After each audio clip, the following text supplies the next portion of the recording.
doesn't seem like too much to ask. Certainly in war. And you wouldn't think it would be too much for people to ask in their lives either. But how often do we see people going through their lives without knowing what they are trying to do, without having any intent, without having a clear mission? I'm talking on an individual level. As a person, people go through their lives without knowing what it is they want to do, what they want to accomplish.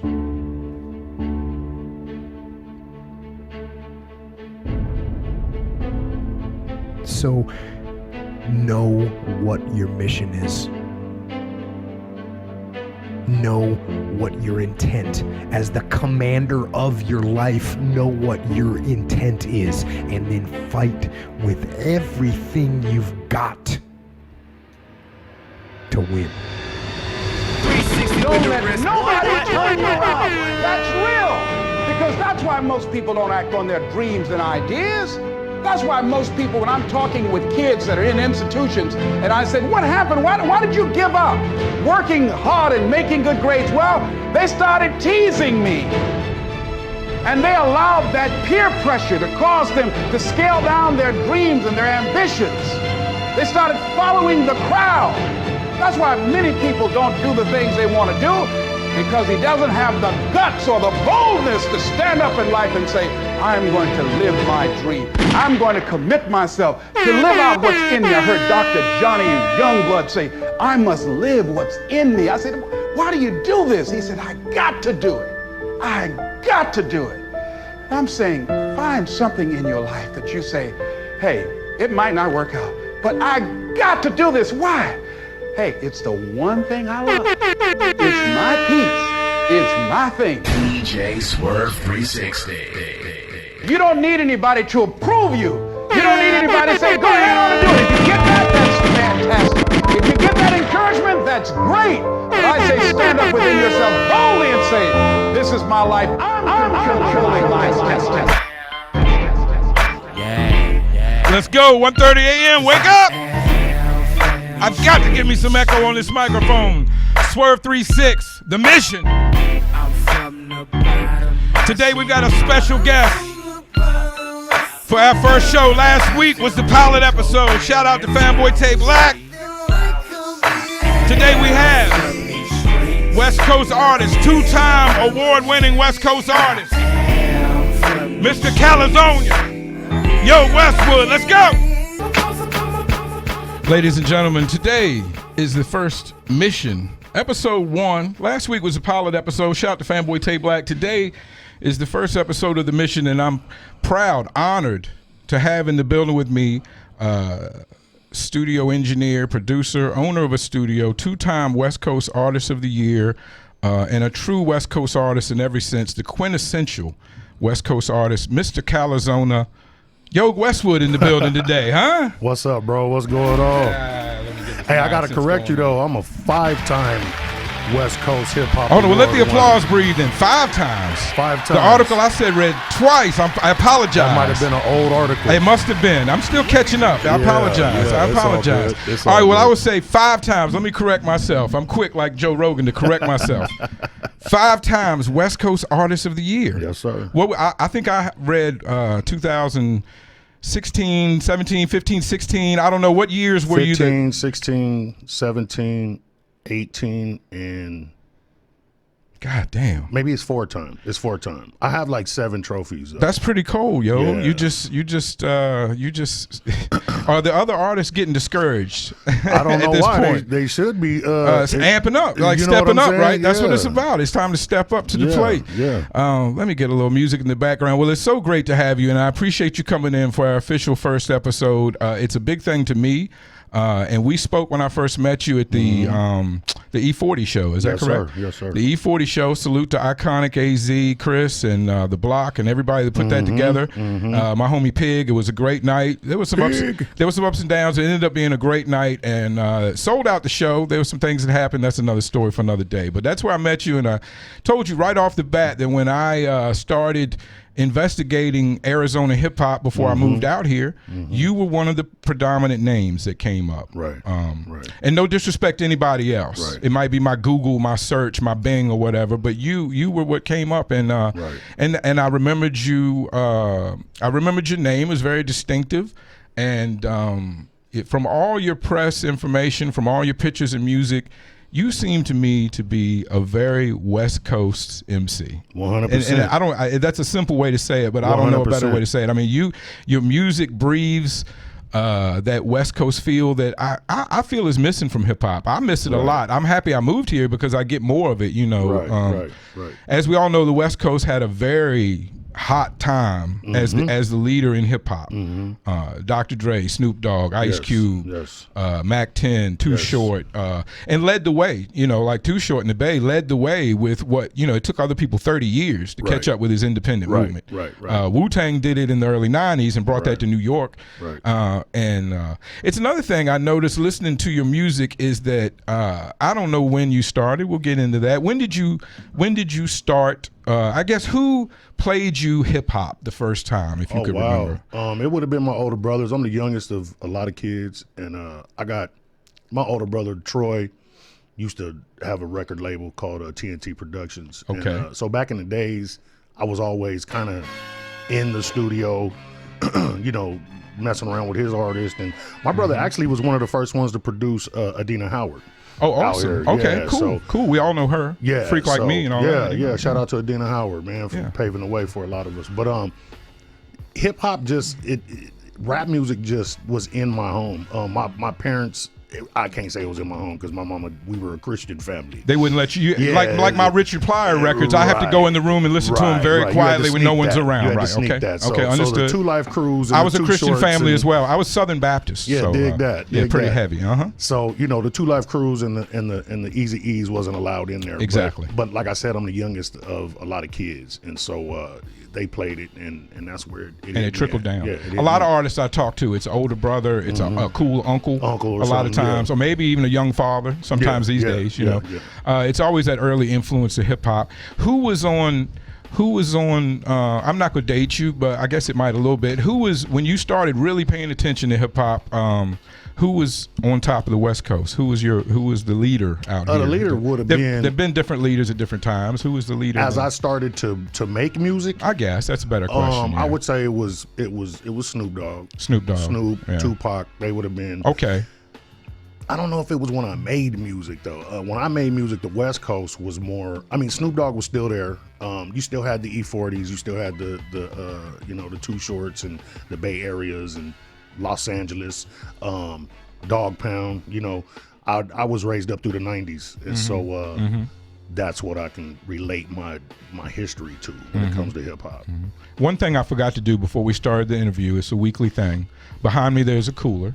I told you about this earlier. Behind me, there's a cooler. There's cold beverages in there. Okay. There is water. Okay. There's a soda. There's a cold beer. Okay. They're all cold. They're all sealed and new, just for the record. Yes, sir. But you know, for some reason, when you say beer, it just sounds right to say cold beer. Cold beer. It doesn't. Yeah. Better be. Okay, cold beer. But I know some folks that are drinking hot ass beer, man. That's an alcoholic for your ass. It is. Right there, so. If you're drinking vodka straight or warm beer. Oh, can I cuss on here? Yes. Okay, because we're strictly internet. We're not on Facebook mouth anymore, so we can play whatever music. We can say whatever we want. You can have, you know, your mom's not here. This is not a Christian house. You're good. I understand that catch, that fear between radio and the Christian upbringing. There's a lot of shit going on about cussing. I would like to remind everybody that's a Bible thumper, cursing someone is not the same as cussing. Okay. Has anybody ever broke that down to you? It makes sense. You don't even have to break it down to me. In the Bible, they were speaking about cursing someone. Right. I hope you die. I hope your children are short, or whatever it may be, right? You're a tall man. I can joke like that. But, you know, cussing, saying words that are unapproved by polite society is nowhere in the Bible. Nowhere. In fact, most of what Jesus spoke of, I don't know, this is not church. I don't know why I jumped off But on that. I'm with you. But you know what, cursing I'm people, listening. but Christian people will teach you that saying cuss words is bad, the is a sin, cursing yeah. that they speak of in the In the Bible. Bible, right. But actually, just cursing people, and again, using even worse, using the God's name to curse people, Right. it would be really bad. Right. But just saying fuck, bitch, cunt, whatever, Right. that's not a hell. That's not a sin. That's not a you're hell going to offense. hell. That's Yeah, not a you're hell going to offense. hell, right. And anyway, Jesus was a carpenter. He slammed his finger and he said fuck. Once or Because I twice. worked in construction, and that's what you do. There's Once no or other twice. alternative. You can't. And we're all working on that goal. Anyway, there's a. I forgot to tell you. There's a water, cold Okay. beer, a soda, and a Soda. White Claw. And a White Claw. Yeah, that's the face. It's funny. Which I almost didn't buy the White Claw this week because you being who you are, and a man of a certain age, I was pretty confident you weren't going to accept the White Claw. What but is it's a your White choice. Claw? You don't even know? No. You don't have any white people in your life, yo? My mama white. She white as that paper yeah. you leaning on. Did she drink Zima back in the 90s? My mama didn't, but we did. Right. We did. Right. We drank Okay, it. y'all drank My Zima? mom drank liquor. Oh, she's Yeah, real. she She's drank the G in liquor. your family. Yeah, Okay. yeah. She praises Jesus with the something on ice. Okay. With the water. I got with the water. Okay. Well, okay. A White Claw is the new version of Zima. White girls love it, and Okay. some younger guys like it. Okay. Yeah, I'm gonna pass that but it's one a up. predominantly white woman thing to drink. I'm Gotcha. gonna guess you want the cold beer or the water. I'll take that cold beer. What kind of beer is it? Well, you know what I got you. I You knew got enough that to Bud get. Light, them blueberries. Yeah. Go on ahead and bless a brother with that, babe. I mean, just to be sure, I bought Pepsi because it's blue. Oh, because it's blue. And you I know, that's right. I'm gonna let you know right off bat, I'm a civilian. I'm not involved in any never have been involved Thank in you. any type of gang life, and since I'm out here in the West Coast, I don't even do crime anymore to smoke weed. It's all legal. And I'm celebrating that. But just to let you know, I'm a civilian, so if I speak about the gang life, it's from an outside perspective. I'm It's curious. from something you read, huh? Yeah, all I know is the movies and TV. I didn't even read that much. I'm stupid. I didn't even read that much. I just watched Boys in the Hood and several other movies. That's funny that you say that. For the because record, yeah, go ahead. When I was coming up, they always had somebody in a suit and tie come to the school and try to tell you about gangbanging. Really? Like the DARE program? Exactly. Like when the cops tell you Ain't about never been drugs? out there, ain't ever touched a pistol, ain't been on the block, none of that. Well, I never took that job, and I don't like to speak about things I don't know about. I'd much rather ask a question and play dumb. So that's where I come from. You know, I'm glad you. And there's more of those in there. If you end up wanting another one, that's fine. Feel free and relax. Depending on how long you keep me here, I we want to might have drink them up. Well, good. I want to have a good extended talk to you. I know Yes, a lot of sir. people do shorter interviews, and I come from a place where I want to talk about the whole package. The whole package. So mid '90s, your family got you aware of hip hop, and I read that you started out as a producer and then an engineer. What made you want to create beats? Whatever it is. What was that time set like? What inspired you to make beats? And what did you first make beats on? Which is kind of places you, but we're knee deep in it at this point. I am not ashamed of my age. Okay, I good. wasn't even supposed to make it this far, I feel you. or be as blessed as I am. The So youngsters don't feel that as much as we did. I don't think. give a damn about a youngster. I'm telling you right now how I feel, because God was good to me, and He still is. So at the end of the day, man, I'm 44 years Amen. old. Amen. You know what I'm saying? I got you by a few, but not much. Yeah, but, I'm you know. 44 years old. I'm an old man in this business, and which later on we will talk about the transition of Yeah. being 44. Yeah, we'll we'll get there. We got plenty of time. We got plenty of beers. Exactly. We'll get So, music has just always been in me. I grew up in a household where my parents had card and domino parties every weekend, and so they had certain friends with children that would come over every weekend, whether we was at their house or at our house. But there was always a party, and there was always some Teddy Pendergast in the background. Okay. There Soul was music. always some Luther Vandross. It was always something, and so music is part of my upbringing. Period. I've always known music. I've always had an ear for music. So when it came to when I started and whatever, it was probably around 2006, 2007. Okay. That I had a partner of mine that came to me and said he had a studio, and I'm thinking studios, reel to reels, you know, DAT machines, you know, real old school studios. That's all I ever seen on TV. You know what Okay. I'm saying? Right, So right. he takes me to this little office space, and he's got a little Akai or Iowa stereo, the old school house Iowa stereos. The separate components or one all in All one? one Yeah, all in component. one, just one little. The only thing that was separate was the speakers. Right, I feel you. I had And that. so I had that. we all had that. Yeah, so we he all had had that. He yeah. had this little raggedy mic, and he had a computer. And then he had one of those Chinese partition things and that was Yeah. the booth. Yeah, okay. And so, Very creative. Mom probably had that laying around. but He when said- I got up there, I was like, nigga, you ain't got no damn studio. Like, you got an office space. you were a know little what I'm saying? disappointed, right? I was right. very disappointed. You're very disappointed. Okay. And then he hit play, Ah. and I was amazed. I could not believe And what he could do with a computer, basically. It's computer. Right. And I got kicked out of every school I ever went to, so computers were not my thing. I didn't grow up knowing how to navigate through a computer. I still don't. I know Pro Tools like a motherfucker, but if my computer died today, we stuck because somebody, Right. Geek Call Squad, somebody. got to come on out Right. and fuck with it. So when I heard what he was doing with that, it just blew me away. And so from that moment right there, I knew that, shit, I could go buy a $300 computer from Walmart, which was an E-Machines. I bought an E-Machines. He cracked the Fruity Loop program that he was Back working then, you on. could get. I don't know if you still can. I'm not involved like that. But back then, you could get programs. Programs Quickly. were floating around quickly. Yeah. So he cracked it for me, came in and set it up on my computer. And then shout out to my nigga Nighty.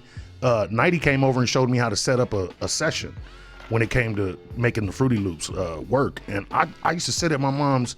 I was having a house built, so I was living with my mom at the time while my house was being built. Incredible. All right. And I basically turned her dining room table into a little production center right there. And I had these little computer speakers with the little 8-inch woofer on the bottom, and it was totally embarrassing, but I actually was loving what I was doing. You know what I'm saying? And I couldn't believe that it was this fucking computer. Right, you know? right. So. Yeah, that's how I started. That was the first thing I ever made a beat off of, and I was making beats. I produced my whole first 2 albums, Westbound I-10 and My Shit Don't Stink. Okay. I produced those. Those are my beats. And so So you were fully, you produced your own music, you created your own music. it was me. What I were did it. did you have features? I didn't get a chance to listen to My everything. first I album- went back and listened to a lot of your music. Like I said, I've been on iTunes and SoundCloud and different places all week. Places you didn't even know you had music. I went and dug up music. And I gotta say, regardless, I listened to a lot of your collaborations with other artists. And for one, you are you on every track. Now, I will say, salute to everybody you collab with. You're generous. You collaborated with a lot of different people, and a lot of different skill levels, if I may be honest. But you and it's not all West Coast music. It's not Right. all West Coast sounding music. Right. But you remain you, Right. on every single track I heard, and you shined. If not the most, right on par with everybody else. Or it was a huge effort together, or either you kind of outshine people on the tracks. So that says a lot to your artistry. Right. You produced your first 2 albums. Was this like totally just you in a room? Did you have features or I have collaborations on features. those 2? It's crazy because my first album, I have Kimani Marley on my first album.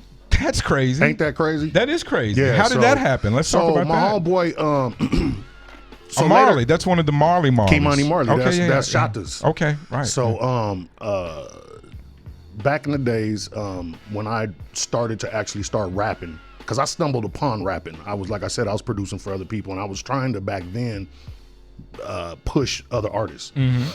And I realized that these niggas don't see what I see. They're not punctual, they're not on time, they're not ready to go when it's time to go. And I'm that guy. Was this I'm gonna before go. your solo records? This is before my solo. You were working with other artists. I was working with other artists. Producing them? Producing and recording. And Okay. and I look back on it. So as you became a producer, you became an engineer pretty fast behind that. Exactly. I bought all the shit, went and bought all the 003 board, 002 I think it was back then. Right. All the Pro Tools back then, whatever it was, keyboards, and didn't know how to work none of this shit. I didn't know how to work none of it, but I've never been no broke nigga, so I'm always Understood. able to go and do what I want to do. I caught that when you were buying a house in 2006. Oh or man, whatever it was. I'm on my 4th house. I caught that. You know what I'm saying? So at the end of the day, and I'm not tooting my horn. I'm just, my business is right. Hey, let me do it for you. If you're out there buying houses, that's the right thing to do. That's the proper inspiration. Yeah, So yeah, feel free to yeah. toot. All right. If you don't want to toot, I'll toot. But go ahead. Dig that. I appreciate it. But yeah, man. So before becoming YOG Westwood, it was straight up, me buying all this shit, and I just realized that folks weren't as dedicated as I was. So that happens fast. It happens quickly. You got one time to show me that. First of all, as a manager or whatever that is that you want to call me, as I'm working with you, I'm not gonna run up behind you. I'm not getting ready to be all on your phone.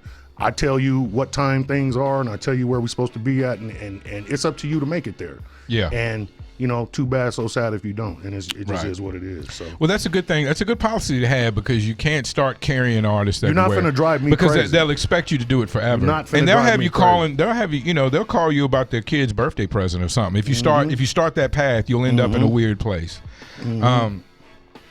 All right, so we're producing and engineering, working with other artists, getting frustrated with that, and decide to work on your own music.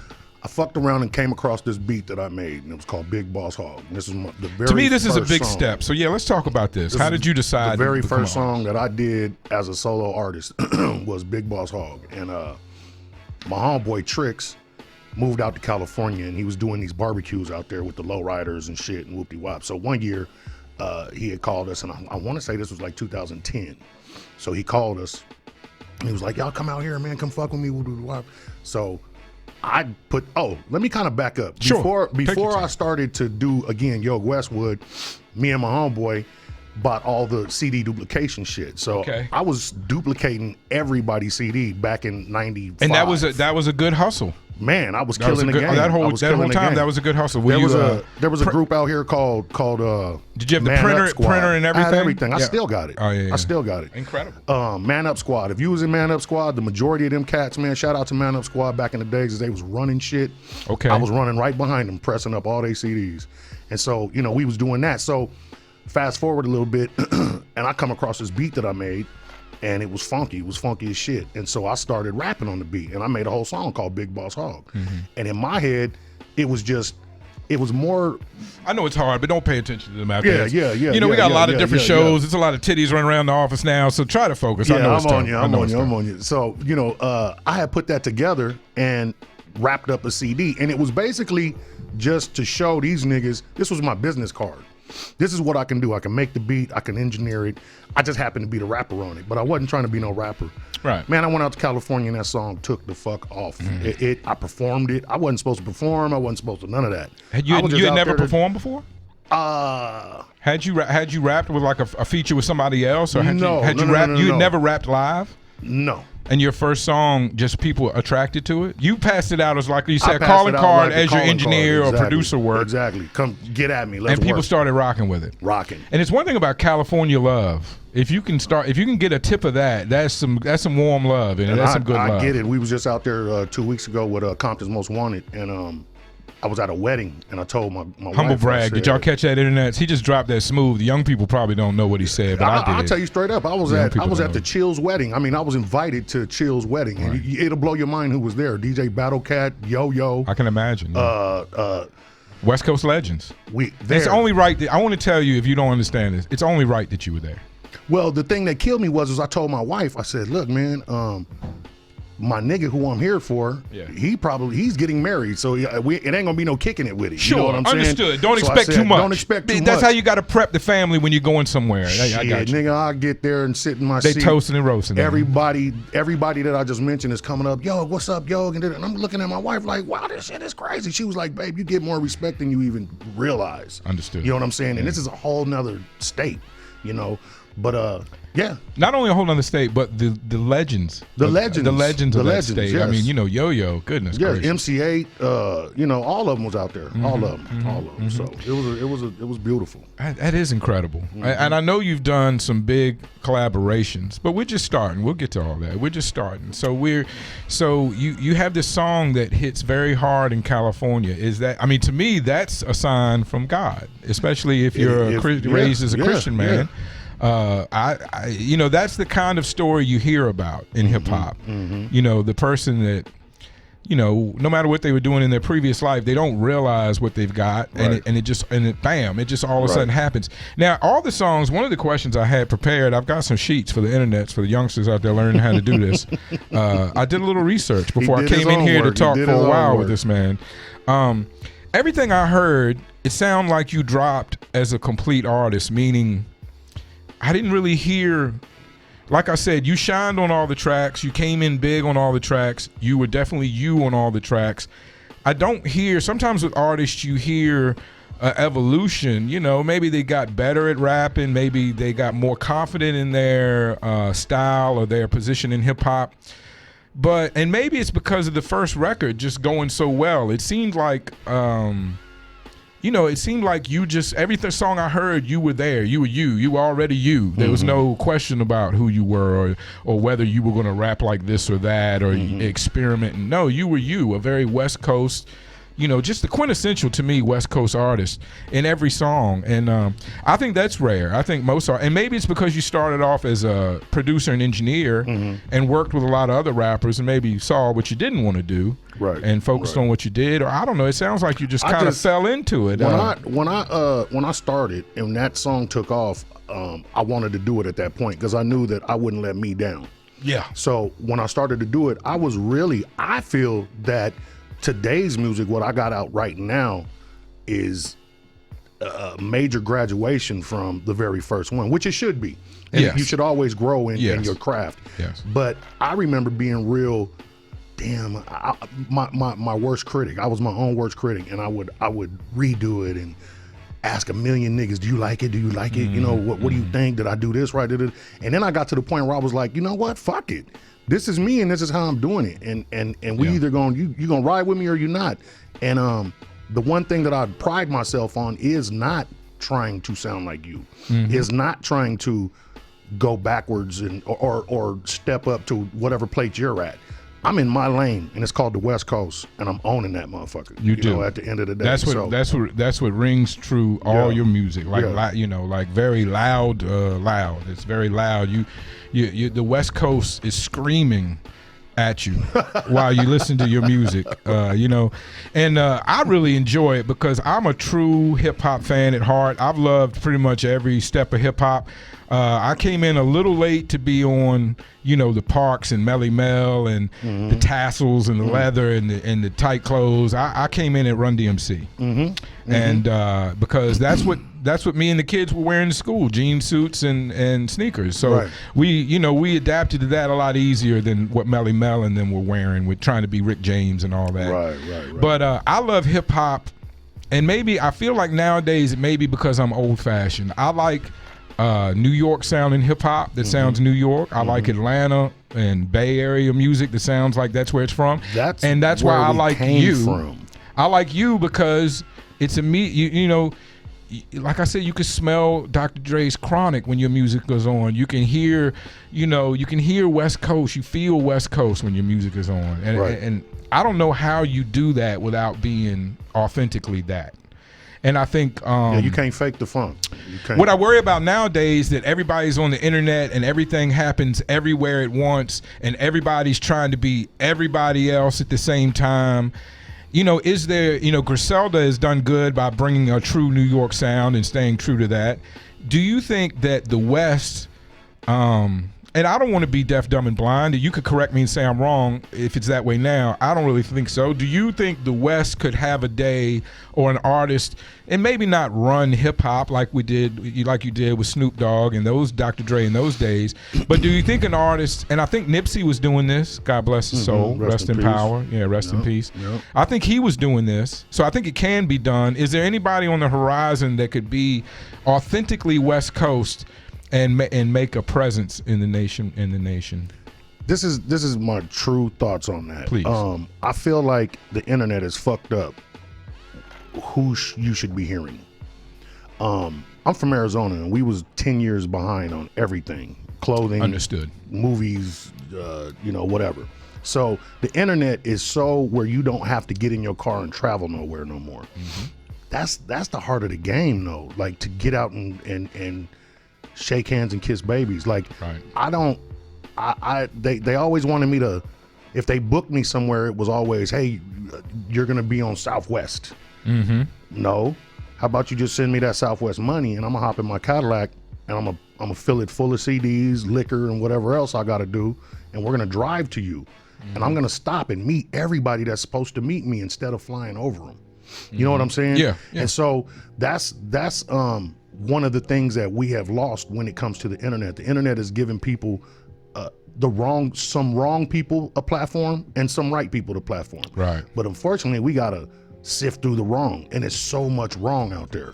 It's so much wrong. Now that, with the internet also, there's no gatekeepers either. Someone can basically do a record and have it out tomorrow. And fly it. And it flies. But now that we've experienced that, and I know as an artist, when I was an artist way back in the day, everyone longed for that. And because the gatekeepers were cruel, the gatekeepers were this and that.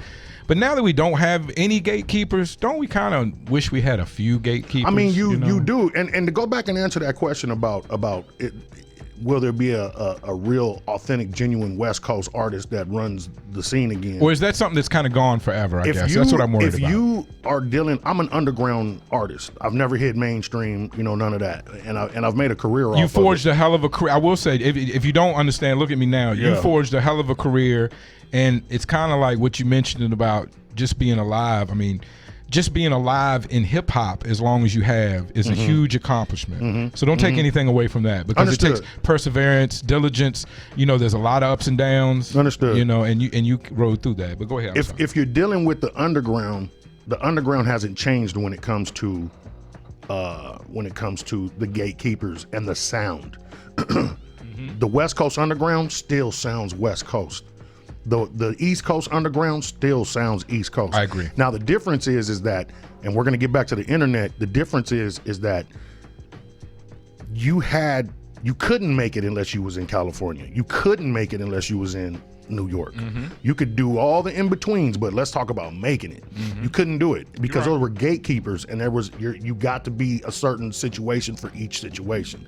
So the internet has fucked that off, because, like I said, it's giving people platforms that don't deserve the platform. It's giving niggas a route to take that you could turn the radio on every day and see that it's not about talent. It's about your money. It's about your motherfucking hustle. You know what I'm saying? And how quick can you get your shit over there? So at the end of the day, bro, when it comes to the West Coast, the realm that I'm in, nah, we still knocking. We still knocking. We still rocking. It's still shit that goes on. Like when I go out to California, it's crazy because everything is an hour away from each other, if not longer. Yeah. I can be out there from Thursday to Sunday, and everybody I fuck with lives in a different city in California, but they're gonna be at every show in California. So from Thursday to Sunday, last week, they was driving from San Diego to Corona. That's a 2-hour drive. They done got high, they done got drunk, whatever, and then take that 2-hour drive back home. And then guess what? The next night they were out again. I seen MC8 at the wedding, and then had a video shoot the next day with California and Mr. CR, and went out there, and there was MC8 again. MC8 looking at me like, "What are you doing here? I just seen you." Like, yeah, that's how it goes. Right. Arizona, we fuck around and won't even go to Tempe for a show. You know what I'm saying? Understood. We won't even drive 30 minutes to Mesa to go to the show. Understood. You know what I'm saying? But these niggas is, and that's the difference between, that's why when I have to get out of here. I have to go to Louisiana. I have to go to North Carolina. I have to go to Washington, because it keeps my eyes open. Yeah. I'm not in a box. And we stay in a box in Arizona. We've always heard, on the East Coast especially, we've always heard the talk about the depth of fanhood in California. Because, California artists could always do fine just selling in California, which no other state you really don't even could have do. to live. I tell people all the time, you could take a 30-day run in California and still not hit everything. No, it's a huge state. For one, it's a huge state, and it's very different. And come back with a bag. Yeah, it's very different and diverse from one end to the other, and I've only spent a little bit of time in California. But I just know we've always, from the East Coast, always respected how artists were received, how they could live and be an artist and make money just selling to their own state. And of course, Too Short started that, and many, many other artists followed up and lived that life. And, it's easy. on the East Coast, we're always a bit jealous of that, because on the East Coast there's a lot of what I've experienced, a lot of different places, but there was always a lot of competitive nature a lot of times brings out the worst in people. That's East Coast for you, though. See, the thing about that It is East Coast. No, I agree. East Coast is lyrical, and they'll cut you with their tongue because their schools were different. They had different schools. They had different their setup, their schools, what they learned was different than what we learned out here. So their dialect is much different than a West Coast nigga. We slow, we ride the beat, about the groove, about the vibe. Before these it was niggas is about the vibe. lyrics. Yeah. That's why their beats are looped. It's a looped beat. Back in the days, I'm speaking in the 90s. Yeah, understood. It was a looped beat, and then they just shitted on you and had you rethinking your whole being. You know what I'm saying? Because their fucking tongue was sharp as shit. Yeah. But sound like you appreciate it. I appreciate that. Hey, man. It's the differences in hip hop. I think the cold weather has something to do with it too. I think it's easier to be laid back and in a good mood with the Cali weather, with the sun and the weed and the trees and the girls. Out there, you got to be moving. Yeah. Stay warm. Yeah. And it's dangerous in both places. It's just odd how the danger is different, It's or a how you different respond danger. to it different.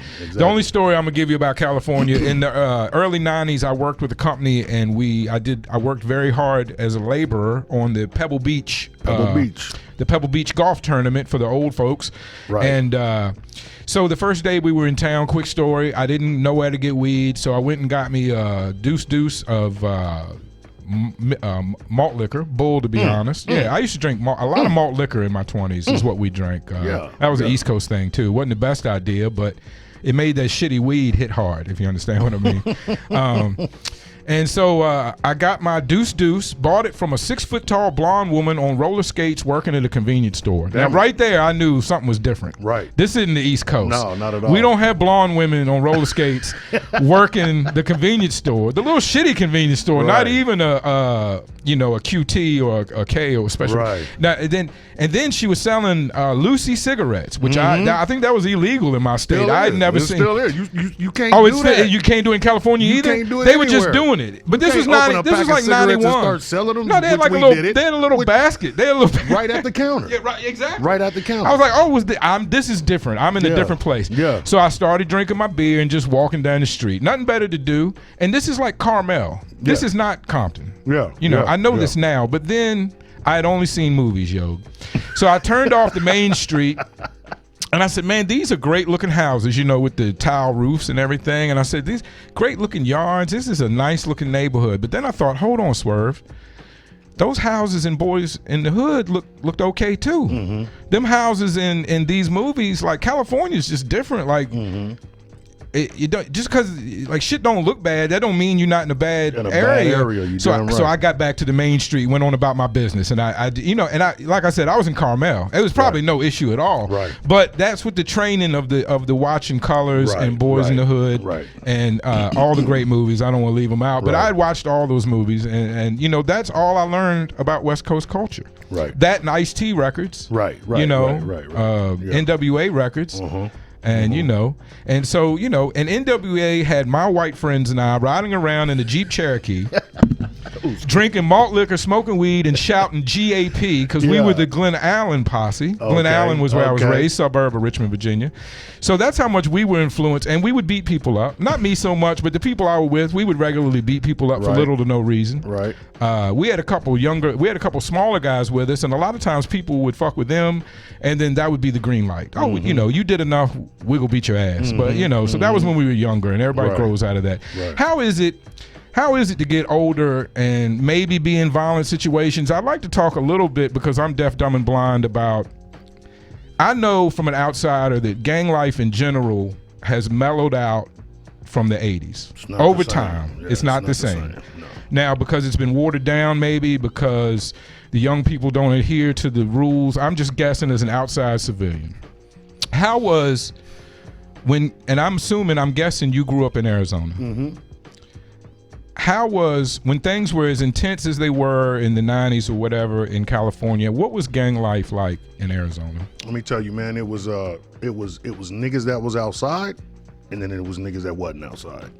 Because And if rap you was because outside- at that time, rap had already done West Coast and hip and gangster. So it was a lot. Even on the East Coast, we had kids, not me, that in Virginia, people followed the trends of hip hop. Sounds like the way Arizona did. So we had people that at every when the Native Tongue was out, they wanted to be Native Tongue. When NWA, when Ice Cube was out, they wanted to be. Yeah, everybody was from Compton. We went Even through out here. we went through the stages with hip hop.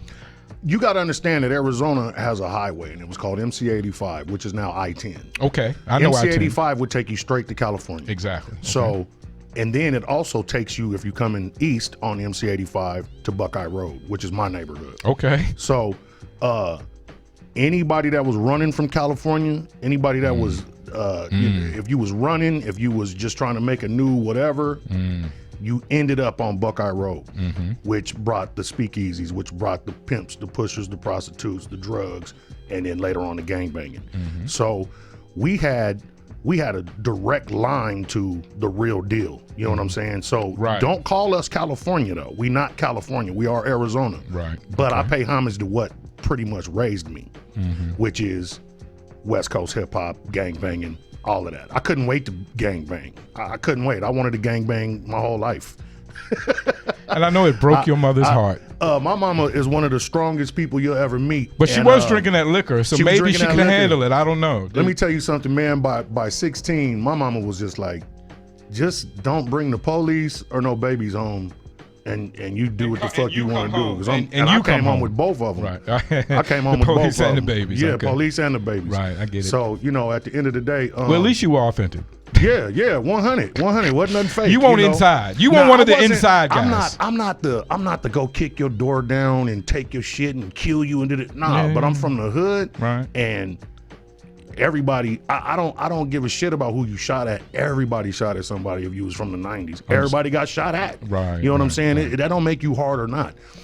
I didn't get shot directly at, but I was in the vicinity when shots were fired. Did you come to the block and not get robbed, nigga? Did you come to the block and be able to stay there all night and not get ran off that motherfucker? I ain't ever been ran off the block. I ain't ever been robbed, and that's a blessing. That's a blessing. That's not a brag. That's a blessing. Yeah. So that's the difference between now and then. Now you can go to the hood and anybody and everybody's over there. I remember it was a time you could not go down Buckeye Road if you wasn't from over there.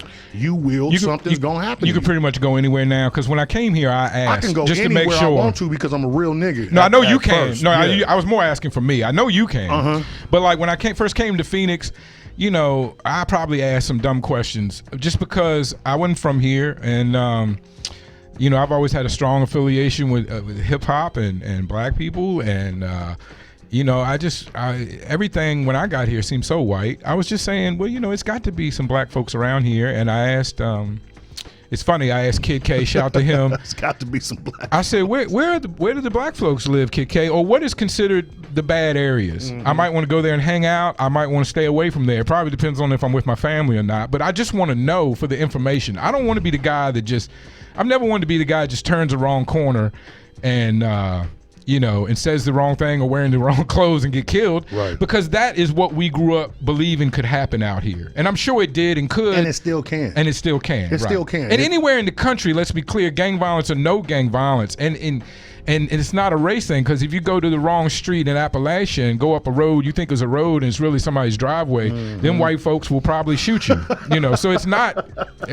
I want everybody to be clear. I sound like a racial guy sometimes, but I'm not really.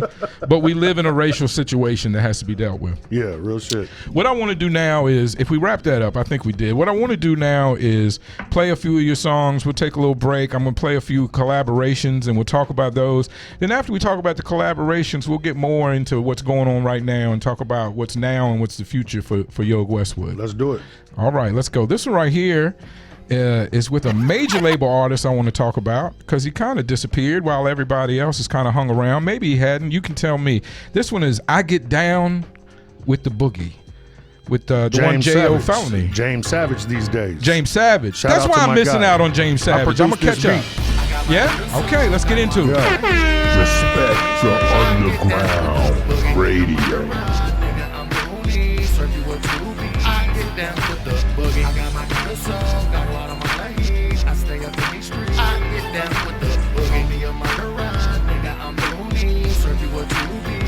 Down with boogie. I'm so West Coast, so I'm all out with it. And I'm a smart ass, I get real mouth with it. OG, that'll bring the clout with it. Let the automatic spit, that'll bring the shout with it. From the west side, that's what the dub mean. And off brands get the jumping like a trampoline. Yeah, I get down for the boogie. All real niggas don't fuck with no rookies. Like the homie K Swiss, yeah, you know what that mean. Kill him when you see him, we ain't bout just mugging mean. Nah, I'm really known in Arizona. Fuck around and had a homie chops run up on ya. And build in California in the pretty blue glass. With the pretty yellow bitch with a pretty yellow ass. Yeah, pretty green eyes and pretty thick thighs. A hood bitch be the first to take flight. I got my nigga soul, got one of my life. I stay up in these streets. I get down with the boogie. Be a murderer, nigga, I'm movie. Serve you a juvie. I get down with the boogie. I got my nigga soul, got one of my life. I stay up in these streets. I get down with the boogie. Be a murderer. Yeah, Jill Felony put it down. Hey, Z, what it do? I'm a motherfucker. I stay doing my stuff cause when they keep fucking with the motherfuckers. And fuck them busters, man, them niggas tried to shoot me in my back. In fact, can't face me cause I stay with that little Uzi bitch. I give a fuck about the devil. I'm a fucking rebel, I'm all on a dotty. Rock a party, money and Bacardi. Shoot a nigga like Tupac and hammer ass back up in the party. Outsmart him in my school, I was never hardly tardy. Ha ha ha ha, bitch, I'm laughing straight to the bank to cash him in. Wore suits to get up in this bitch is 4 times 10. Comprehend, don't get beat the fuck up. Man, your time is such, you may see mad cause you can't do this like me. I don't give a fuck. See, I came with a purpose, bitch. These other niggas worthless. Fill your tank up, let me pump your gas and giving you full service, bitch. Rolling, bitch. Yeah. I got my nigga soul, got a lot of my life. I stay up in these streets. I get down with the boogie. Nigga, murderer, nigga, I'm movie. Serve you a juvie. I get down with the boogie. I got my nigga soul, got a lot of my life. I stay up in these streets. I get down with the boogie. Respect the underground radio. I get down with the boogie. Icon Radio.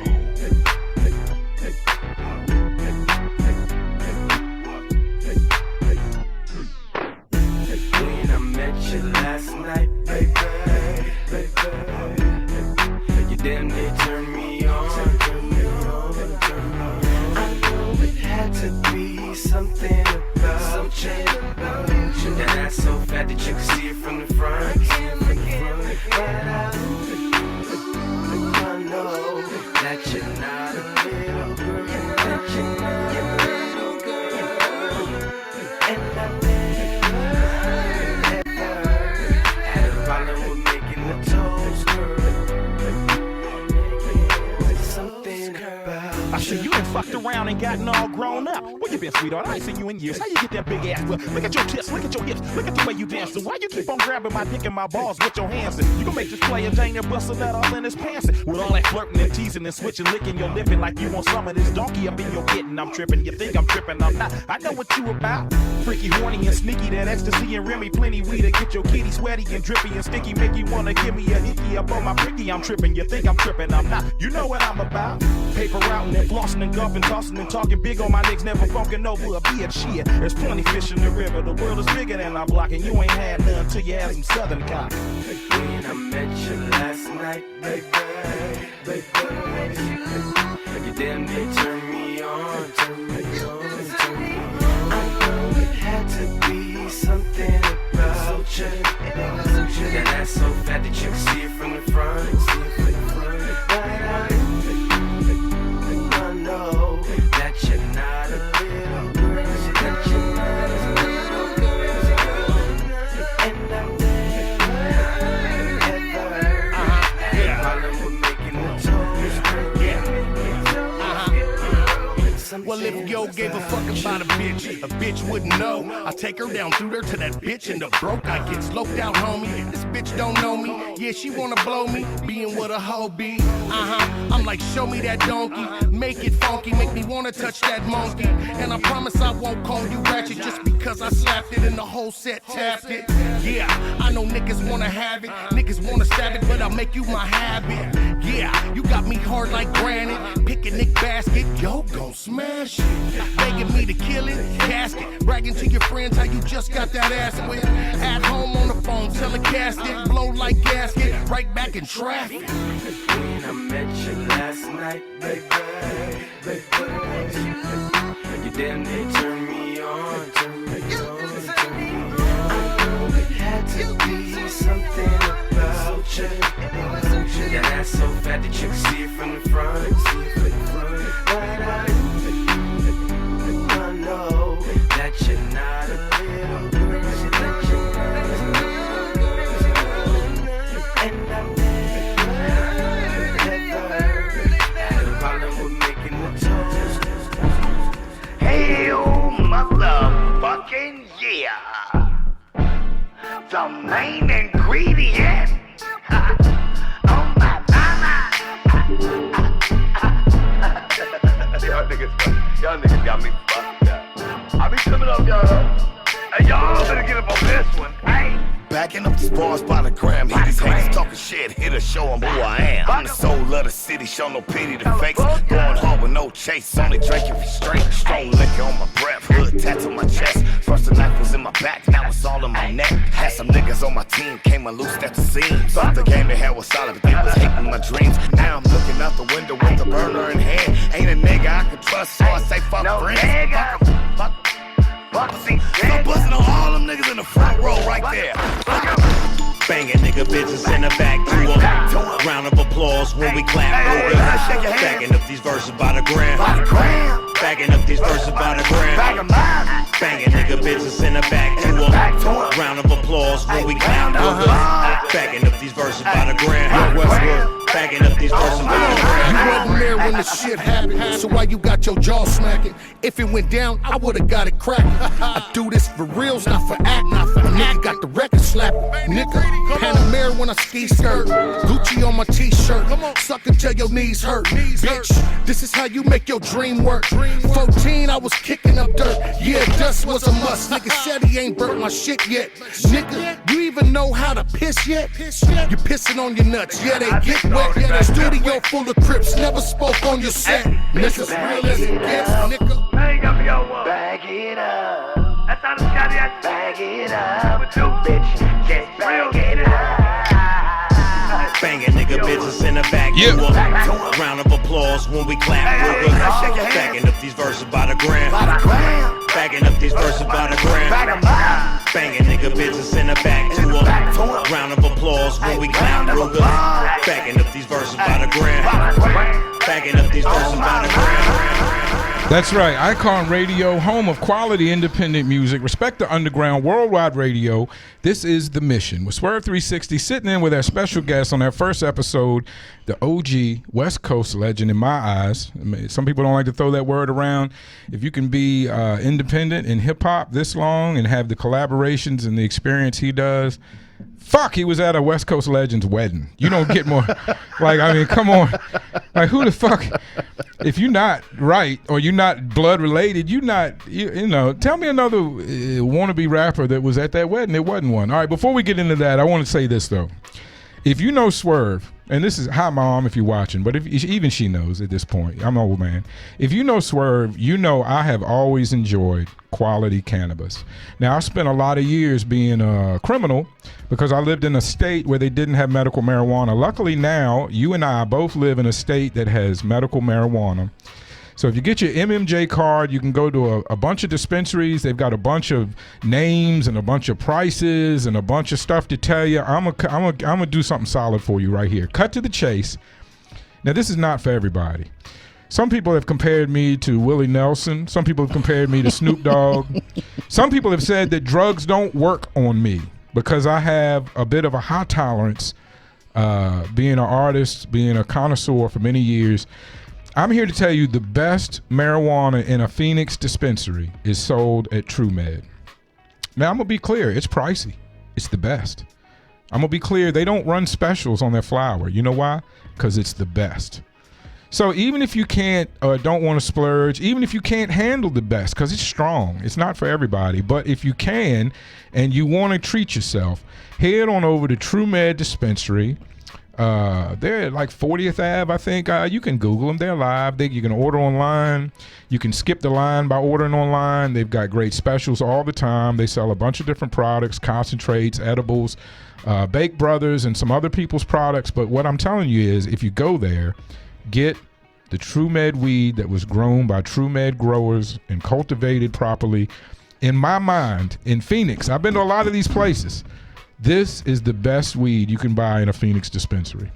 Now, as far as on the street, that's another matter. I can't talk about that. But in a dispensary, this True Med is the best weed. So that's our product review. I'm giving it as high a grade as you can give. I've smoked some better weed in San Diego. That's in San Diego. You're in Phoenix. We're talking about Phoenix. The best weed in a dispensary in Phoenix, Arizona is True Med. All right, so go check them out, as they are and have always been a sponsor of RTU. Aside from being great marijuana, they sponsor hip-hop events. So if you're a hip-hop fan and you're a marijuana fan like me, you want to deal with a company like that. Now, before we get back into the serious talk, Yog, I've got a few questions for you. We've talked about, since we're talking about weed, and that song we just played was with Charlie Goo called Bag It Up. Seems to be a good friend of yours, the Charlie, the Goo. That's my guy. That's your guy. That's my Sativa guy. or indica? If you or hybrid, or I don't give a fuck. Well, those are the four options. Because a lot of people I talk to, they don't give a fuck. They don't see the difference in the two weeds. I see a big difference, and I pick between the two, but sativa, indica, hybrid, or I don't give a fuck. I don't even know the difference between. I mean, I know the feeling, but I don't know what it's called. Like sativa helps me clean. Sativa helps me clean the house, or do tasks like video editing and stuff. I just don't want to feel like I can't get nothing done. That's what indica does to me. Yeah, then I wouldn't. So it's a time of day thing. When I'm ready to go to bed, or if I'm really partying and don't give a fuck, I'll hit some indica. But if I need to get shit done, I stick with the sativa. I just wouldn't want to be stuck on the couch. So you sativa guy. Okay, beer or liquor? Both. Good. That's my answer. Well, I was beer. I'm strictly liquor now, but I've yeah? mellowed out in my old age. Okay. Yeah, I just a couple brown liquors on ice. That's all I need. I don't get crazy. I don't wake up crazy anymore. But I found out the mixer was fucking me up as much or more than the liquor. So I just cut the mixer out. It's just liquor and ice. I drink liquor and chase it with the beer. That's I get that. Down. That's a good time. I don't know. I've got a 3-year-old I'm raising. I can't quite. I don't know that I can know what to do. I have to get serious babysitting. I started late, yo. Well, you still can, unless you've tied that tube, you still can. I bet I don't. Hey, if I had one right now, I'd be the poster child for what you call that? The dad that ain't there. Oh yeah, deadbeat dad. I'll be the poster you be super child deadbeat like ghost. I'll be like this. That's not my kid, nigga. You know you got them strong genes. That is not my kid. I bet you look just like your mom and dad in one way or another. They say I look just like my mama. Yeah. I didn't want to say it, but I was guessing. I bet you look just like one of them. Strong genes. Yeah. And then my son. And I mean, you got the blue eyes. I didn't want to, call out mom being white and the blue eyes and everything. But yeah, I figured that's where you got the blue eyes from. She got them. But I didn't write this down. This is not a question I had prepared. But what is it like being a light skinned brother with blue eyes? To me, must have been a huge deal. Eric Sermon bragged about it. I had a friend named Yella. No offense, that's what he liked us calling him. He was a good friend. David Edwards. I've known him my whole life. He's affectionately called Yella. Yeah. Pretty much your complexion, blue eyes, looked like he could be the Marlboro Man. Tall, like bitches used to melt, like an Arizona sun in this motherfucker's presence. I ain't never really had no problem with my eyes, man. I light skin, whatever. The lady, that's what I know you wouldn't.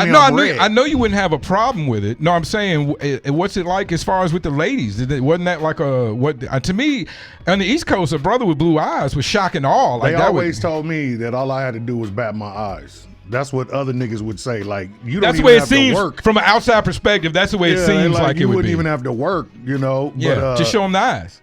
Especially because they're real. They'd be like, take those out. Be like, bitch. Yeah.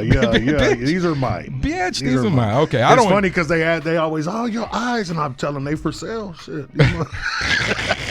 You can go get them right down there. Shit, Blunt or paper? Paper. Good. That's true West Coast. Yeah. Do we feel like Snoop Dogg is sold out a little bit because he was all paper and now he's all blunt? It seems like. I just somebody called him out on one of the other rappers called him out on it for not smoking papers anymore because he has a famous line in one of his original songs like about zigzags and not smoking blunts because at the time, and maybe this was an East Coast West Coast thing, I never considered it till just now. And at the time, blunts was a huge East Coast, yeah. And his saying, nah, we smoke zigzags over here was a huge, and I think that maybe that's why they gave him a hard time on it because it was like a huge West Coast stamp when he did it. And maybe people were a little disappointed that he didn't stick to it. I think that the blunt situation was you could get more weed in it. It wasn't about that. It burned slow. Blunt, Definitely, you know, it burned slow. We got blunts that aren't tobacco anymore. We got a bunch of different things out here. What happened was that when you was fucking with Phillies, that was tobacco.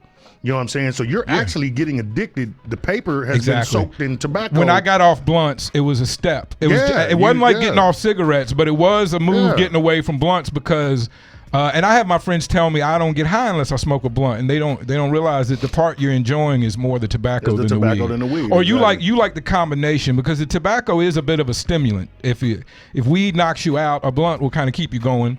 I've people that smoke joints or got high, they've often followed up with a cigarette to kind of keep the buzz going. People tell me you keep the buzz going with a cigarette. I got a homeboy. That's why I started smoking cigarettes. I was in high school and got kicked out of high school for. I didn't get kicked out for this, but I got suspended, and we had a section where the stoners would be at, and they smoked weed all day long. Yeah. And then, but when the niggas was going out there to smoke the weed, now here comes security, and now they wasn't allowed. Of course. So we get kicked out of school for a week or whatever. And then, you said what did you say the first? You said the stoners were out there. Stoners, yeah. You meant the white folks. The white folks, yeah. Out here it was the stoners. You can be completely honest in the room with me. I'm wide open as far as race. I'm willing to tell you anything and hear anything. The white folks was allowed to smoke whatever they wanted to smoke, but then when the niggas went out there, it was a problem, right? Sure. We get kicked out. I come back to school. And this was at South Mountain High School. I come back to school, and one of the stoners walked up to me and said, they won't trip on you if you smoking a cigarette. And I was like, I ain't nobody smoking no cigarette. And he was like, my nigga, this cigarette will get you as high as that weed. And I smoked a menthol.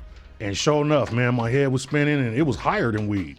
Yeah. And I'm still chasing that right now. You can't get it. You still smoke cigs? All day. God bless my cousin Rollo. He tried to get me to smoke Newports, and he tried to get me to snuff Copenhagen. Oh, shit. And both of them fucked me up. Yeah. I was like, I'm not. I waited a few years, and weed came around. I said, yeah, I like this. This is for me. Like I tell my mama, all the bad shit I do started from you, from cussing to smoking cigarettes. Probably. Because my mama used to be in this we had this big ass 1980, it was like a 79, 80 LTD, Ford LTD. Nice. Big my grandparents nice had car. one. My grandparents had one. It was a nice car too, and my mama used to smoke her ass off, man. And the kids would be in the car with her, and she would have the windows up. Well, nothing wrong with it back then. Smoking. Let's like be a clear. motherfucker. Don't judge. Times were different. I got left in the car. My brother's car was like an ashtray. I'd sit up in there while he was smoking. I mean, it's different times. It was You'd be like, times. Mama, can you just crack the window? And when you say that, she would and crack it. Like, never mind, roll it back up. I'm still smoking with you. You see people smoking in their car, and they like. And unless they dragging it, they're like holding the cigarette out the window and all that nonsense. I want to let everybody know. Windows up. Not one motherfucker did that in the 90s, 80s, or 70s and Windows beyond. up, comfortable, smoking like it wasn't shit. My homie Rollo didn't have a choice. His grandmother used to let him start her cigarettes. Oh, wow. Yeah, so he didn't have a chance. And I mean early, before the laws. Back when I was a youngster, she could get him to go to the store, like run in and get me a pack of cigarettes. And so my mama used to send me. I got it in one of my songs. My mom would send me down there to get her a Pepsi and a pack of Salem 100s with a note. Not Cools. Oh, she sent a note with you. With a note, yeah. These are for me. Let him have them. Please sell my son. Right. Whoop wop. Yeah, not Cools. I'll smoke Cools from. My mama smoked Benson and Hedges. We used to call them bitches and hoes. Bitches and hoes. And then she graduated to Salem 100s, and I started out with GPCs. They was like 99 cents a whole pack. And then, one of the OGs, rest in peace, OG Tech 9, he was like, being around him, if you bummed a cigarette from him, he smoked Cools. And he used to always say, I'd be like, oh, gee, you got a cigarette? He'd be like, oh, I got one of them cooler than the naked Eskimos. and that just stuck with me. People used to have a lot of flavor. Oh, man. People used to have character and a lot of flavor back in the day. Character is what it is. And they weren't making any money. They weren't getting any social media likes. They weren't getting, other than a laugh. You get a laugh, or I'm sure you got dates with that demeanor. Now, my nigga that I'm talking about, rest in peace, man, he actually, he was a hood nigga. Don't get me wrong. This nigga was hood. Okay. And, but he actually worked with Cool G Rap, man, back in the 90s, him, Nutmeg. Okay. I could give you some Arizona history when it comes to this rap shit. That's incredible. I know, like Richmond, a lot of it, I believe, is below ground. Like, you have to know somebody to know the story. Like you said, like you're telling me now, like, you'd have to know that person or know somebody that knows him to have heard that story. That story is not anywhere being told. No one, and I think that's the way a lot of Richmond's hip-hop history is, and I think that's the way a lot of Arizona's hip-hop history is. Because that was my homeboy, I was around a lot of that. You know what I'm saying? I'd go pick Tech 9 up, and hang out with cousin, and we would he was doing the shit, you know. Right. Soul Sauce Records back in the day. So, Wow. nigga, Wow.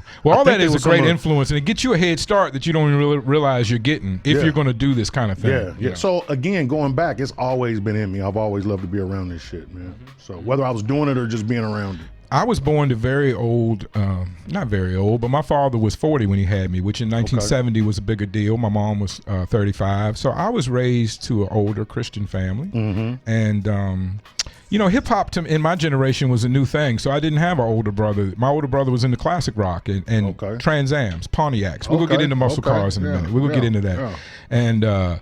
And so that's what oftentimes I hear these stories, and I'm not jealous, but it's sweet when you hear about the older brother or the sister or the uncle that turns somebody on to hip hop.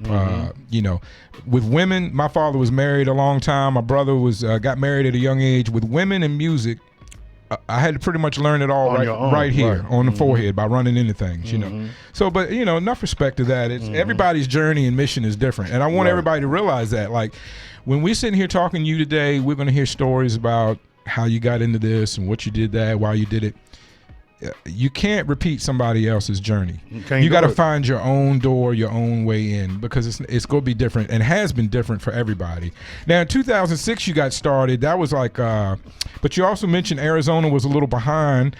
That was the time when Napster and all that nonsense had died, and blogs and mixtapes and blogs were king. If I go back to that time, music, if you didn't know, you wouldn't know. I didn't know till somebody turned me on, but then when you get turned on to it, it was a world of music being talked about and traded and given, shared. After Napster, the blogs were sharing the music, and mixtapes, because of 50 Cent and because of Dipset and because of DJ Drama. And I'm sure there's names from the West Coast of the mixtape era that was real heavy that I'm not aware of because I was living in the East Coast. But the mixtape era was real big. Then after that, it was MySpace and Facebook and then YouTube. And so what I'm long-winded to say is your career spanned a huge transition in not only hip-hop but music in general. Nowadays, it seems so easy. We all know exactly where to go, whether it's YouTube, iTunes, streaming sites, Spotify, Tidal. We all know where to go to find music, and we all know when it drops and when it, you know.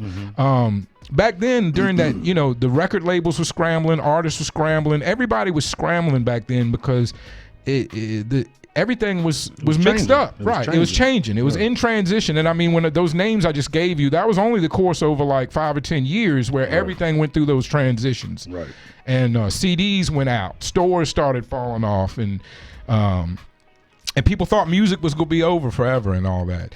So I'm just saying all that to commend you, that to have a career that went through that time in music. And maybe it didn't affect you as much being you were independent and a bit underground. But and you said you were printing your own CDs, and not only for you, but it was probably a source of hustle income for the other rappers. Because I've often said it's easier to make money servicing rappers than to be a rapper. Much easier. Oh my goodness. Because it's always new ones. And as artists, we have no matter how successful you are, you aren't. It's always a limited amount of time because we're all getting older. And I admire you because as you went through life, and maybe it's because your life was a little established when you started being an artist. I wasn't 18, 16. You were already buying houses and stuff. So to me that's incredible that you just went through all those changes in music and hip hop and managed to persevere. Which is, I don't know if people understand how hard that is. One of my big things about my push is that I didn't invent anything. I just followed the blueprint. And so there's a blueprint out there. And you did it well. That's key. Thank you. And I know that no matter how many views you trying to get, no matter how many likes you trying to get in the number game and all that good shit, nothing beats hitting the street with your product. Nothing beats it, and that's some too short shit. And I think it's hard for the younger people to realize that because they believe everything can be done on social media at the flick of your phone. To a certain extent. Well, to a certain extent, but this is my theory. Back in the day, it was all about action. Back not in our day, back in time. If you go a few years back, I'm not saying we're so related in age, but I'm saying if you go back in time.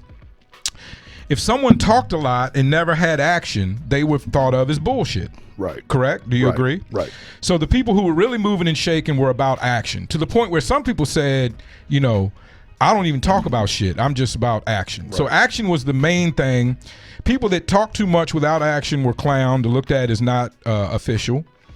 Well, nowadays, you don't just have action and talking. I believe you have action, talking, and then everything that happens online, social media, the internet. I believe whatever you do online is not as real as really talking. You got to know that that's not real life. And then whatever you're really talking about, that's not really real if you're not acting on it. Right. So to me, it's kind of a de-evolution. Right. And nowadays, the problem is, we knew that the motherfucker that was just talking was just a talker, and that's what he was going to do. Right. But nowadays, people are under the illusion that social media is action. Right.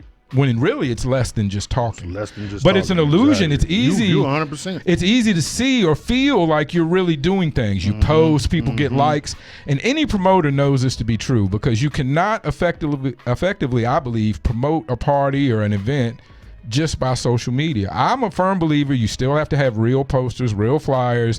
You have to, like you said, kiss babies, shake hands, and get out there with the people.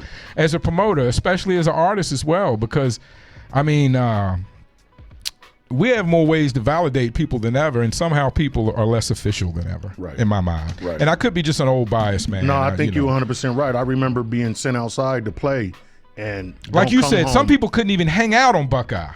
Don't come home until the sun go down. Like, I don't don't come want to home. see you. Right. Don't come home. We don't be running in and out of my house. Right. It's either in or out. So we didn't have the little handheld shits that kids have and all that to be able to stay in the house.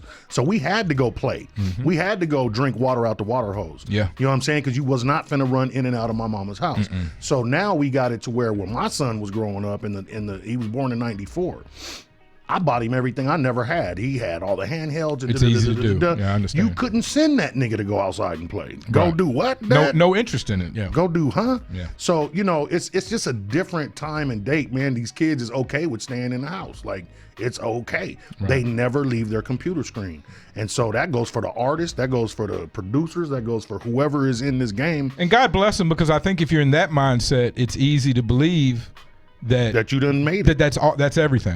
That's you done made right? it. You know what I'm saying? I go on live and I got 57,000 followers. Nigga, so them niggas don't know you. You in my city and I'll never see you. You know and I also tell artists that you know, if someone gives you a compliment, that's one thing. If someone happens to be at your show, that's another thing.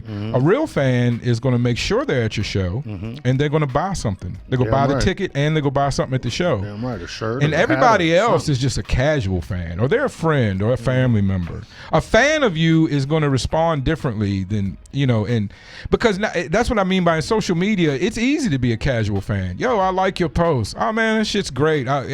You might even write a little comment. Keep doing this shit, bro.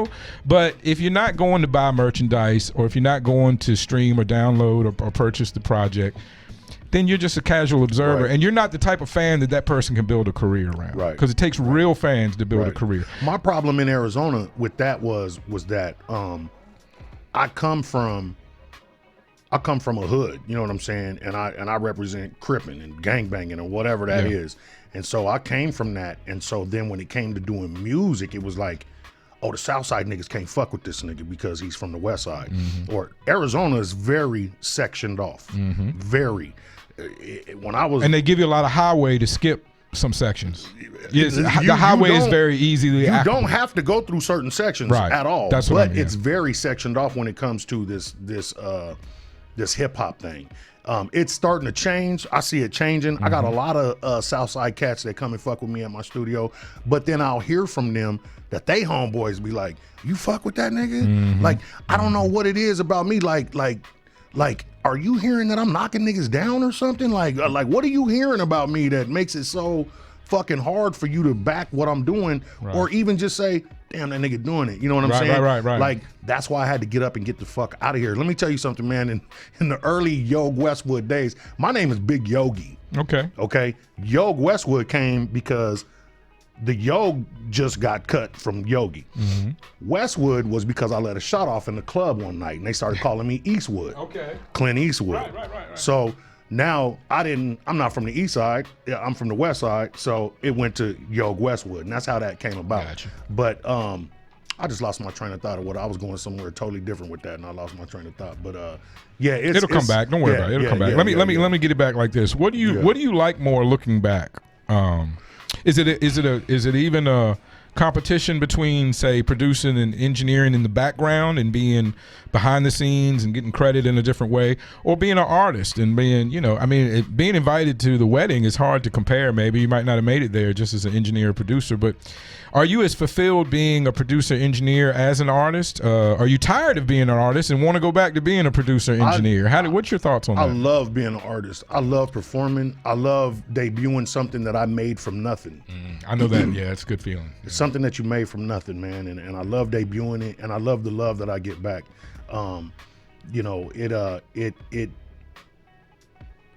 Again, I'm 44 years old now, and I ain't lost it. No, not at all. But it's time to boss up. Understood. It's time to boss up and start taking. Look, man, I've learned so much, and I know so much that I can give it to somebody. Right. You know what I'm saying? And that's but don't give it for free. Never that. As a part, you can't come in my studio for free. Right. Like, so why would you be dropping gems and jewels, the things that you have honestly worked hard for and paid for blood, sweat, and tears, cash money. Cash money. Cash money. Really, real cash. Official money. Federal notes. Everything else is I'm such a get up and go. Like my mama knew that I was not finna just sit in the house. My wife knows that I'm not getting ready to sit on the couch all day long and hug and kiss and watch TV. Right. That's not what I do. Sure. So at the end of the day, I'm a get up and go type nigga. I get something in my head. I need to do this. I'm gonna go do it. And if I tell you I'm gonna do it, it's gonna get done.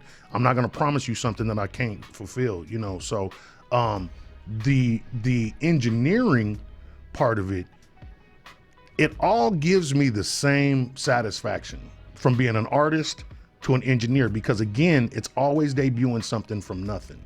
So a nigga comes to me and I always get this, yo, that's exactly how I pictured it to sound. That's a compliment. Boom. Yeah, that's a big thing. Now there's fireworks going off in my head because nigga dig that. That's what I love.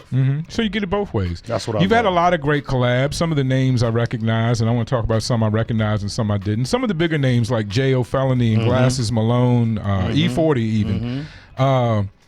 There's a lot of ways you can go about this in hip hop. Were they more paid arrangements, or were they built on relationships that you fostered? J.O. Felony, I actually brought him out here for a show. This was 2000. I can't remember what year it was. It was early 2000, not early. But salute to J.O. and everybody that Def Jam J.O. was fucked up funny, their career. man, because this nigga is no, not that he's fucked up then. I'm sure he's doing fine now, but they kind of mishandled his project when he was on Def Jam. 100%. But J.O., that nigga was so wild when he came. Excuse me. He was so wild because the moment he got off the plane and got here, he's looking for.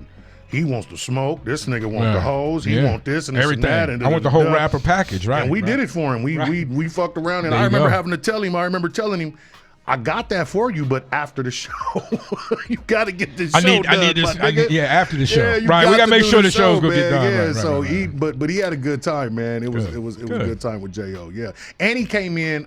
So we brought him and did the show, and we all got paid from this motherfucker. Like he was cracking when this shit happened. So we all got paid off this motherfucker, and he was just like, "Let's go to the studio." Well, I got a studio back then, Right. Yeah. Nigga, let's go. And he sat there, and then I even made him more money. And I think 2 other niggas got a feature from J.O. that same night, but never put it out. Right. I've never heard them songs. But you got him that work. I got him that work. So you got him that money. I got him that work. He left with a bag. That's the way you formulate a relationship. Yeah, he left with a bag. Now it's any time I ever. Then I'm shooting a video years later, the Way West video, and he's in that video. And this was years later. I was at a club in California. I was doing a Big to the Boy. Shout out to my nigga Big to the Boy Compton. I was doing a show. It was his birthday party, and he rented. I can't think of the name of this club, but when I tell you it was the dopest club ever, with the lights in the background and the big screen on the stage, and all that good shit. Sounds like never mind. Sounds like one I worked at in Phoenix. No, this was in Cali. Okay, this was in Cali. But I get there and J.O. was there for Big to the Boy's birthday, and I got him on camera and shot him, and he was like, "Yeah, man, I remember." So yeah, you know, relationships are formed, and this is the thing: is what I learned is, no matter who I dealt with, everyone's trying to eat. Right. Everybody's trying to eat, and that's another Phoenix problem. Nobody wants to pay the next. Nobody nigga. wants to put out some food for somebody. Nobody wants to pay the next nigga, and you're a local artist and you charge and nigga, yeah. Nigga, you don't think that Atlanta's charging Atlanta? Right. You don't think Cali's charging Cali? Right. You don't think New York is charging If we're never gonna pay each other, nobody's ever gonna be able to make any money and eat. You're never right? gonna eat. And if I could respect, if the rapper can respect the producer can respect the rapper, and both of them can respect the engineer, and all three of them can respect the promoter. Before long, you have a process that works. Yeah, you got before a long, you circuit, have a process that and works. now we're You're all right. eating, my nigga. That's a gem. That's a jewel. I wanted 2 more collabs to talk about quickly. Then we'll get to what's going on now and new. A gentleman named Mitchell. Do you even remember Mitchell? Mitchell, little white guy. Yes, out of Scotland. Okay, I'll give it to you. He sounded he's out of not Scotland. American. I shitted on his shit. I shitted on that damn. How did you come? That one stuck out. But how did you come across Mitchell? Did he pay you? I hope. Of course. Okay. Of course. Okay. He got at me. He's from Scotland. He wanted some authentic West Coast in Scotland, and that's what he got. Isn't that something? That's what All he right. got. Well, that's that. One last question about collabs. This might be tricky. The original Playboy. I don't fuck with it. You did a song with him. Way before all that happened. No. And guess what? And he paid me. Shout out to Wes Crave. I know when I first met Wes Crave, he was doing a show and throwing out weed with Playboy at Creepsville. That's my only experience. I'm gonna tell you this about Playboy, man. Let me kind of back up. I kind of just shot him down like that, man. It's easy to do because I kind of shot him down, and that was wrong. Predominantly opinion. That was wrong to do the way that I did that because I am on a song with Cuz. Playboy, when he came around, I felt was genuinely trying to fuck with me. And we got into some things. There's some history there on a video that I did that he said that he had paid for and all this shit. So y'all had a little something. So I had to leave him alone because he's taking credit for something that he didn't do. Okay. I don't want to fight you. I'm not, it's not that. I'm not mad at you. I'm just not gonna fuck with you. Right. So he kind of, got himself back and whatever. But the thing about me and Playboy was that he got at me and I charged him for a verse. We did the verse, we did the song, he put it out, bomb ass song. And then there was really no other dealings with him. Okay. I'd see him here and there, whatever. Next thing you know, he had a whole new mixtape out. Now the thing is that I don't deal with business with him, so I don't know nothing about his business. I don't know nothing about him. And no matter what he's doing doing in the streets, it has nothing to do with me. It had nothing to do with me. So it's strictly an artist relationship. I think everybody understands that. And I'm not coming at you. I'm just asking your thoughts. I'm not coming at you a certain way. Now on some street shit. That's totally wrong. That's totally wrong, right? Just to be clear, that's wrong. What he did on the tape. I mean, I've never been in that situation, but if I ever get in that situation, I want to know the right thing to do. And from what I hear and from what I saw, that seemed like the wrong thing to do. You asked me a while back, is how is the hood different from the 90s to now? Right. That's different. Yeah, that's different. Niggas wasn't doing that shit like that. It was consequences. I knew enough, and I was involved in enough illegal business to know that there was codes, and codes have changed. Codes are different nowadays. Real quick, so we can get to the new stuff. I don't want to miss out on that. But I must ask, have you had any rap beef? Not street beef, not business, personal shit. I'm just strictly rap beef. I don't like you. I don't like your style. You stole my song, whatever. Rap beef. Have you ever had I am quite sure, just like some street shit. Or is it a low murmur of it that you're probably not even aware of? That's the thing. Yeah.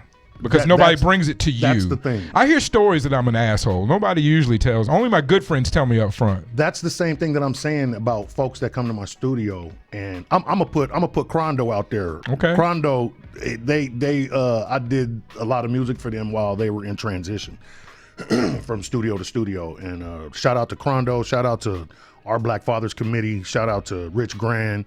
Okay. Rich Grand did the verses, right? That Rich Grand. That was a beautiful I want to talk about that too, but okay, thing. we'll get to it. So Crondo came in, and I would say about the fourth. So they came on Sundays to the studio, and on Sundays I do this thing called No Side Sundays. That means bring some meat, and we gonna throw it on the grill. And I see that on the. I'm waiting for my invite. yeah, I've been you're waiting for invited all the time. Just come whatever Sunday. Just come. Bring some meat. Bring a little meat. Slab of ribs. Okay. And, you know. So, anyways, now that I'm invited, I'm coming. I'm popping up tomorrow. But yeah, You've been invited. All right, You've good, been good. invited. Okay, cool. Crondo came up in there one time, and we was in there clowning and shit. And that nigga told me straight up, he was like, "Bro, when I first met you, I didn't like you, man." And I was like, "What the fuck does that? Why would you say that, my nigga? Like, what did I do to you?" I had a waitress in the diner tell me that. But I go don't ahead. like you. Yeah, it's weird. It's weird when somebody says that. He just said that the way I carried myself, like he said, "Bro, you used to walk into the clubs and shit like, confident. Nigga, you was that nigga." And I don't feel like that's a wrong thing to do. But you're going to affect people a certain. It affects people niggas. a certain way. It does rub niggas. Sure. And I took what Crondo said, and and we was being funny. He wasn't trying to be. That's my homeboy. Right. But he wasn't. He just told me the truth about how he felt about me. That's probably the only nigga that has ever come to me and been like, "Nigga, I don't like you," or "I didn't like you," or Right. you know, when it comes to this Kept it rap 100 shit, with you, yeah. kept it 1,000. And like I said, man, if it's niggas out there that don't fuck with me, they either just don't fuck with me and just keep their mouth shut about it, or they telling somebody else and it's not getting to me. Right. And I could give two shits. It doesn't matter. That doesn't affect me at all. What you eat does not make me shit, my nigga. And the way I've always felt, if you have a problem with me and you for whatever reason you're not man enough, you don't like confrontation, then it's not even you were worth a raised response. without a father and don't know how to handle situations like this. I don't think it's important enough for me to think about. If it's not important enough for you to talk to me about, it's not important enough for me to think about. Exactly. And if somebody forces me to think about it, I kind of get mad. Like, that shit's no big deal. Right. Why don't we see more or any East Coast Crips? Why is it always Bloods? Is that just my interpretation? The thing right it now seems like is, more and more when people are doing like kind of weird gang stuff with the celebrities or with little white guys and wherever they're at doing it, and believe you me, I'm a comedian. I generalize. I know there's a white guy out there, Crippin' and Blood and official. He's got all his surrounding homies full credit, and he's fine. But there's a lot of people faking the cause. Look, and man, some of them are celebrities, but it seems to me they're often faking as a Blood. I don't see East Coast Crips the same way we see East Coast Bloods. The celebrityism is what has. First of all, I don't even follow that shit. First off, I'm gonna put that out there. Yeah. I don't be looking at who's Crippin' and who's Blood, and I'm so past that. Right. But I will say that God bless. I'm glad. Thank already. you, yeah, I survived it, so I'm good. You know, if you survived the '90s and the early 2000s, my nigga, you got a blessing and you got something to thank God for. So I survived it. So, but anyways, when it comes back, when it goes to you know, music and celebrities really push the wave of what's going to happen. Clothing, sound, gangbang. Porn and celebrities. I think a lot of stuff comes through from porn. But yeah, along with gangbang. Yeah, no, definitely. So you got to remember, all of a sudden, Lil Wayne and them was Crips, and then all of a sudden they Bloods. And then here comes, what's that little young thug? He's a Blood. Everybody's a fucking Blood now. Right. And so that's the wave. Soulja Boy. It's just the way. Chris Brown. And he almost got his life took trying to. On camera. Smiling and joking. Now, to me, I'm a 50-year-old guy that's managed to live this long in hip-hop, and I can't understand the mindset when he was, I know the video you're talking about, when he was standing, obviously he thought his celebrity reigned supreme. Because he was standing beside that man, laughing and, you know, I won't use the word. Some might say, cooning a bit for the camera, like a motherfucker. Right, cooning for gangbanging, which is an interesting concept that I don't think anybody ever imagined. But here we are, right? Yeah. Laughing, almost dancing and smiling, and everybody on that camera, on that video, can see that the gentleman standing next to you is about to get you. He is not on the same page. He zoomed in and on you're you. right next to him, and you can't even pick up on that. That was just blind right there. It just shows you how good he really is. Yeah, I don't want to waste any time talking about fools. Didn't you say you had another Bud Light in there? I do. I got several. Man, let me get another one. You got me talking now. Give me one of them true berries. If it won't for the other shows, My we could guy. stay here all day. The time's flying fast, and I want to make sure we get it all in. This is great talk. Thank you again. YOG WESTWOOD, Yes, 5 sir. times West Coast Artist of the Yes, Year. sir. I'm going to skip over that, and we just go acknowledge Hold that. on, We real don't need quick. to We talk got about that. 5-time West Coast hip hop Yeah, artist of the lay year. it out. Lay it We all got- out. We got Video of the Year AZMT Awards. We got Yeah. Engineer of the Year AZMT Awards. Yeah, shout out Kid K. And it's another one I got that I can't think of. That's not either from either one of them.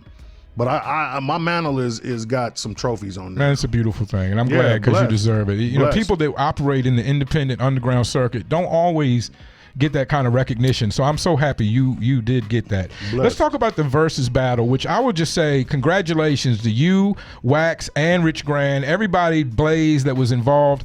To me, that was a huge look for Arizona hip hop. They did it in a way that was comparable to the actual verses, which I thought, and Did a good job. Shout out to the Hive. the Hive, exactly. That's the name of the app. And you and Wax put on a great show. I think you guys were a great choice for the first one. I hope they're gonna have another one. It's been announced. I don't know the details, but I hope it's coming. Rich Grand, let us know, please. Rich Grand, come in and talk about it. We'd be happy to come and talk about it with you. I love the versus battles, most of them. I loved watching the one with you and Wax, and I think it was so well done. A big look for AZ. Shout out to Rich Grand. I said all that. Let's talk about your relationship with Wax. I know that you guys have done some music together, and the way y'all did the verses was very much like, as an artist, I could appreciate that you knew each other for a while to the point where you could joke with each other. Fucking Wax, but you man. won't. But you're not exactly great friends. Like there's enough room for a little jab here and there on some artist shit, not personal, but on some artist shit. That's the way it appeared to me. Is that true? Is that? I think that's 100% true. It really came across, which I think added to the battle, y'all's relationship. And, okay, so the battle came about, and in the beginning, I didn't go at this as I gotta beat this nigga. The more the jabs came, the more it became I gotta beat this nigga. You know what I'm saying? He's talking shit. He talking about I got one fan. I think that energy was apparent. You know, I think it was. It was playful, but it was good. It was real. It was real. Yeah, that's why what made it good. Yeah. So I'm gonna go back with Wax, man. Wax, I have the utmost respect for that cat, and I'm gonna explain why. Because Wax, the first time I met Wax, I was working on my second album, and I heard of him. And Wax, you got to understand, has been everywhere. He's another me. That's what I picked up on. And now before the verses, I was totally unaware of Wax. A lot of the people that I know in the industry is because of Wax. Okay. So the first time I met Wax was in my neighborhood. He pulled up to my neighborhood. We was having we used to have these things called First Fridays over there. And he could stay, so you knew he was official. He didn't. No, see that's where it got fucked up at. Okay, I'm the one that calmed the hood down on him because he's there and he's shooting a video in my neighborhood and niggas is pressing him. He's not from there. He's not from there. He's from the South Side. Again, that's something that me, as a civilian and an understander of hip hop, I would just not do. But go ahead. But Wax is Wax, and Wax is, and I support him because of what he did. Like to me, that was some real nigga shit. Like he pulled up, had his cameraman, he had a video shoot he was shooting on, and they started pressing him. And then here I came, not knowing who he is, and I calmed the shit down. He's good. He's all right. He's all right. That night, me and Wax went to the studio and made a song. Did you know who he was? I knew of him. Or you heard his music or whatever, but you didn't know him. But I'd never met him before. That makes sense. So that night, me and Wax went to the studio. We made a song. We ended up doing a video for it. It ended up on my album. It's a dope-ass song, Live My Life.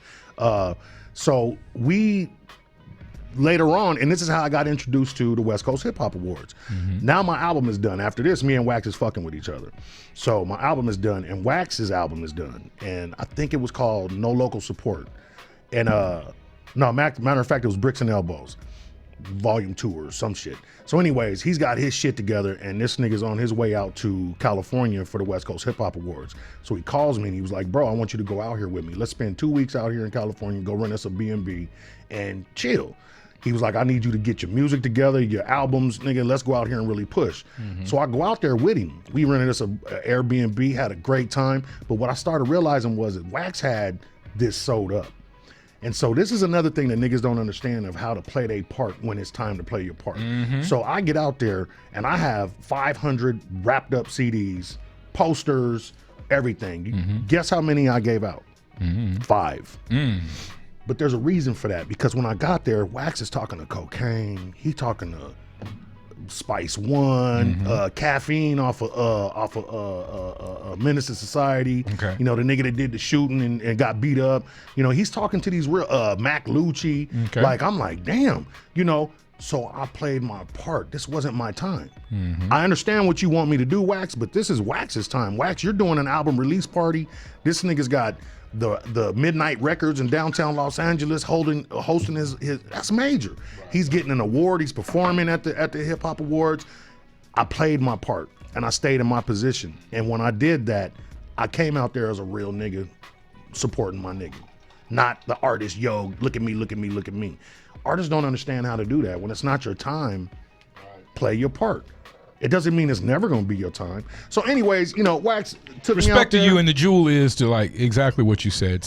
You gotta, you know, Stay in your sometimes you lane. gotta stay in your lane and wait in line. Stay in your lane. Because you could have fucked up his movement trying to push your movement, then both of y'all be fucked. Now we both looking stupid. Wax, why you bring this old pushy ass nigga out here with you? You know what I'm saying? And I didn't do that to him. Good. So I played my position and whatever. So from there, me and Wax, we ended up doing an album together, and that was the hardest thing I ever did, because it's not that me and Wax don't get along, it's that we are both bullheaded. It's gonna be my way or it's gonna be his way. Now you gotta I've understand. experienced that with somebody else. You gotta understand that that it was Wax did him. He didn't have nobody helping him do him. He did him. Right. Well, guess what? I did me. So now you got two niggas that's doing our own, trying to collab, and it's butting heads. Yeah, And I understand. I know what I'm doing. I know. It took us 30 days to do that album, The Situation. Classic album. Took us 30 days, and I couldn't wait to get away from that nigga when it was, and he couldn't wait to get away from me. So, you know, life goes on. Life goes on, and we get into it. We argue. We whatever. We fight, and then this shit came about, the verses. Right.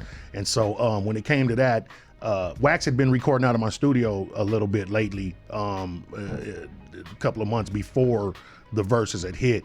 And so we had kind of, not that we were separated, but it was kind of more like, okay, nigga, we've grown a little bit. We know that we can do better with each other than without each other. You know what I'm saying? And so we just started doing a little bit of music, and then the verses thing came. And when the verses came, it was business from there on out. That nigga had me digging in the crates. Like, I mean, I was listening to music that I ain't heard from me in a long time. I had to bring the right shit. I had to make sure that I had an answer for everything he brought. It's definitely an art to it. And I think people are discovering you don't just that. get up there as and you- start playing music. Nah. And you can see the people that do that. You can see in the verses, our verses, and I make fun of him all the time. You and your DJ wasn't ready, my nigga. You was going through, I was ready. Y'all weren't on the DJ same John page. Blaze had to just, DJ John Blaze. Boom, here we go, we on. Because I run my studio. I know what I want this shit to sound like. Wax, you got to go to somebody to get that done. And that's where you dropped the ball. Yeah. Because your DJ wasn't on point with time. We had to go through, like if he played a song that night that had a feature on it, we had to skip through the feature to get to his verse. Oh, okay. And Well, that was you had your shit all lined up. I'm ready. Yeah, I'm ready. yeah. John Blaze, play this one. I'm gonna answer him with this one. Yeah. Play this one next. I'm ready That's for it. you. That shows I'm the skill on the shows. fat part of your ass. That's Wax. one thing people might Period. miss about the verses. They think it's just playing songs. It's an art and a skill to it. There's the design of what you're going to play. Like you said, like a battle rapper almost having I gotta answer you. rebuttals for what he's going to play. Some quick questions, then we will get into some of your new music you just sent me. Grilling meat, charcoal or gas? Oh, charcoal. Every time, without a doubt. I don't fuck with Real gas. grillers don't gas, right? That's what I heard. Sauce or dry rub? Depends. Depends on the meat or just Depends the on occasion? the meat, or it depends on what you're doing with it. Okay. Give me an example real quick. I'm dry trying to get rub- into learning more about grilling. You seem to have a hang of it. Dry a handle rub. on it. I'm a dry rub my ribs if I'm just finna put them on there real quick. Now, if I'm preparing it and I want my shit to kind of fall off the bone without cooking it so damn long, because it's all about the heat and how long you cooking the shit. Yeah. So, but and if me, I I'm more wanna- tender than taste. It's got to be tender, then I'll deal with the taste. But go ahead. That's when I'm gonna marinate and put something wet on it. You Okay. know what I'm saying? Okay. Yeah. Does grilled meat come with studio time over at the factory or not? If I'm paid for the hour, and meat is put on the grill while I'm there. I see. You Or can maybe eat. not. Maybe not 1 hour. Maybe you got to buy a block to get some meat. If I'm there grilling and you're hungry, I'm gonna feed you. I feed the dope fiends that walk through my parking lot. God bless you, man. Yeah, I That's- do. that's that Then Christian they came and stole upbringing. my garbage can, and I had to go over there and cuss them out. And, Motherfuckers, I've been feeding y'all, and you could take my garbage can can. y'all leave this little area alone? Right. I'm the one that gives you meat, motherfuckers. I feed you, motherfuckers. God Yeah, bless you. sons Real of quick, bitches. muscle cars, and we'll get this music. Is it just Camaros? And if so, why Camaros? My older brother had 2 Camaros that I was in love with when I was a kid, and he used to come pick me up. Mind you, I'm the youngest. Right. So by the time My I older was, brother had a Camaro as well with the big ball for the shifter, the huge, like when I. Anyway, go ahead. my brother had the fat 1510 KMCs on it. It was low rider back Yeah. in the days, Wow. the saw blades or the hammerheads, and had the music in it. And so, but it's not just Camaros. Okay. I love cars. All right, And you I love have- cars. I have lots of them. So Cool. Fortunately, yeah, my brother was more Pontiac. okay. In which they totally fell off, and they had some rough years. But Camaro went with who? Didn't it, in the late '80s, early '90s? Didn't the Camaros go through some rough years where they kind of pushed them out for the housewives or something? Well, it was the or type of or is it just Camaro. more about you got to get the IROC every time? That's it. That's it. Yeah, If you yeah. didn't have the IROC, you wasn't really doing too much because they had the Berlinettas, the RS. Sure, You know, they had the them type RS, you shits saw a and- lot of them. They were probably Yeah. the inexpensive ones. 'Cause you saw a lot of them. which actually looked like a motherfucking IROC. Right, You know what I'm right, saying? right. But it But just look, yeah. Mhm. He was he had when I remember mainly he had a Trans Am 454 4 on the floor. It would have been a Trans Am would have been a 4, not a 454. Yeah, because the Pontiac they measured them a little differently or something, right? I forget, whatever. but that's it a was the Chevy big motor. one. Yeah, it was go the ahead. big one Yeah, with the go 4 on ahead. the floor. Mhm. All right, well, I've got a couple more questions we'll get to after this music. I do want to play a couple of your new songs, so let's get into Gangster.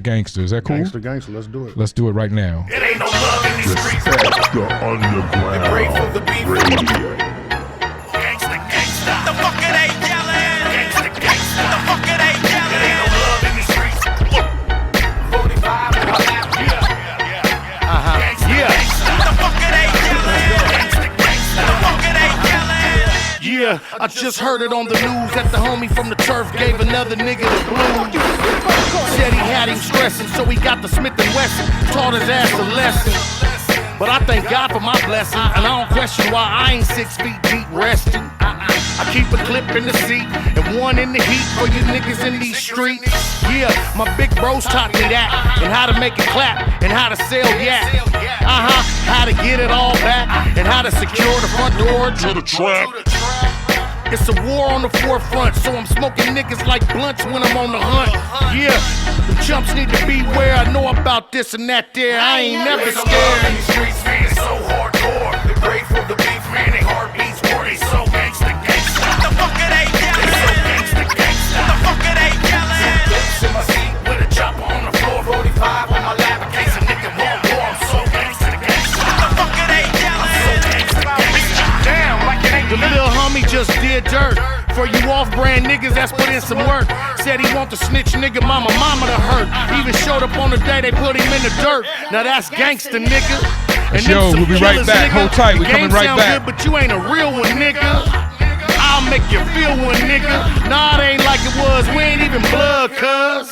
And I can't let you get me. I got too much to lose, too much depending on me. You can put your bid in on me. Ain't no bending on me. Your bitch spinning on me. Ain't no pretending on me. Real recognize real, and that's a real guarantee. You see the blank stare on me, I stay ready. You can't lift a hair on me.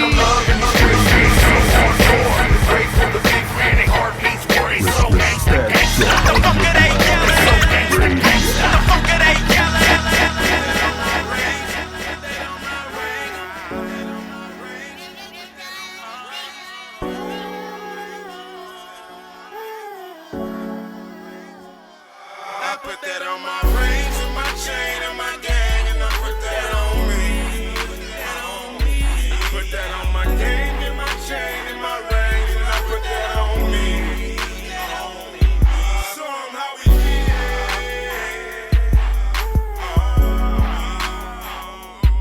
Show 'em how we with it.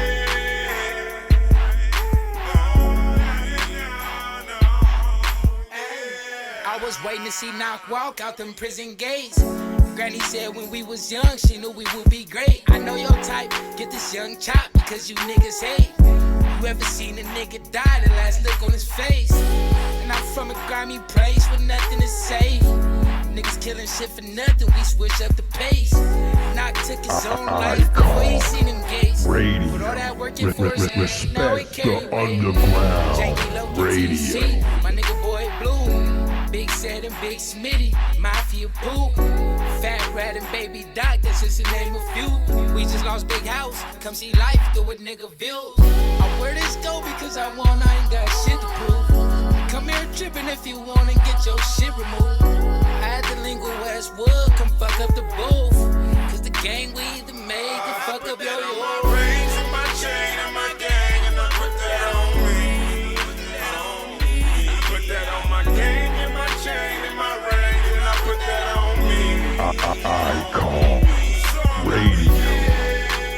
Respect the underground radio.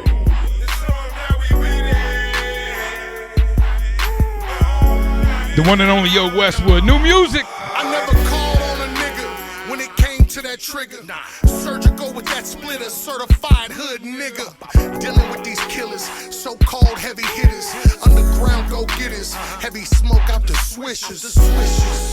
That's when my man had the plan. We gon' kick in the door, we gon' take all we can, Niggas hooded up like the Klan, in and out, and pop off a few when I skirt in the van. Yeah, that Hennessy, it soothes me, but don't lose me. I didn't choose this shit chose me. I'm ganged up from the block, same when my bros be, I'm toasty, so a nigga know to stay low-key. Mob shit, pull up like this a mob hit. Rack back, lock in, I ain't cheddar bobbin'. Bless his soul, black and white, never told. Solid hope, totem pole, thick cloth, never fold. My chain and my gang, and I put that on me. Put that on my gang and my chain and my ring, and I put that on me. Show 'em how we get.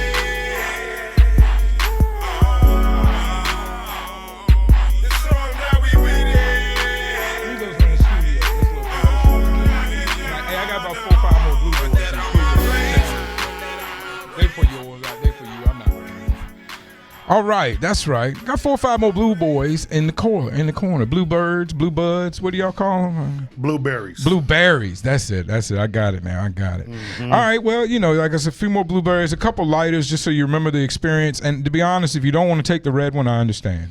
Man, I'm grown. We don't trip like that, right? That motherfucker just like the blue one. Okay. One is for the mission, one is for Flowers. Flowers is my show on Wednesdays where I mainly focus on playing Arizona music. We played a lot of your music, especially leading up to the show. What'd you think about that meme I made real quick before we get into finish up another show? With the white folks? The white folks dancing to YOG. I thought it was so appropriate. Dope. I just get a kick out of watching white folks dance to hardcore hip-hop music. You actually had it lined up pretty damn good. Well, it's a funny thing about white folks dancing. You don't have to line it up. Try it when you get home. Go on YouTube and turn the music down, and then go on your music player and just play any song to any group of white folks dancing, and it automatically syncs up. That's the magic about how white folks dance. All over the place. So y'all think there's a method to the madness. You think that we're just dancing off beat? No, we're dancing to every beat. Mm-hmm. You hear that? Every beat. All right. I just came up on that. That's a good thought. I want to hang on to that. All right, so as we wrap up here, we're getting into the new and the now. We played your 2 newest songs, the ones you sent. I guess they're your 2 newest. I'm guessing that. Gangster, and On Me. And On Me. Featuring Pomona Dre. Now, with everything you've done, it sounds only right that you start a label, and you told me that you're going to operate as a label now. You're going to take on other artists. I'm about to boss up on these niggas. Because you've got the experience, you've got connections, you've always been an engineer and a producer, you've always had your own studio, and it seems like to me it's the only thing else to do for you. Right. You're an award-winning artist. Right. You're at a time of life where artistry becomes difficult and unsure. Maybe it's not for you, but maybe you've done it for a certain period of time. I believe that I could. It's a natural evolution, is what I'm saying. I could move as an artist still, and just stay in my lane, and I'm still gonna be, because my fan base is there. Yeah.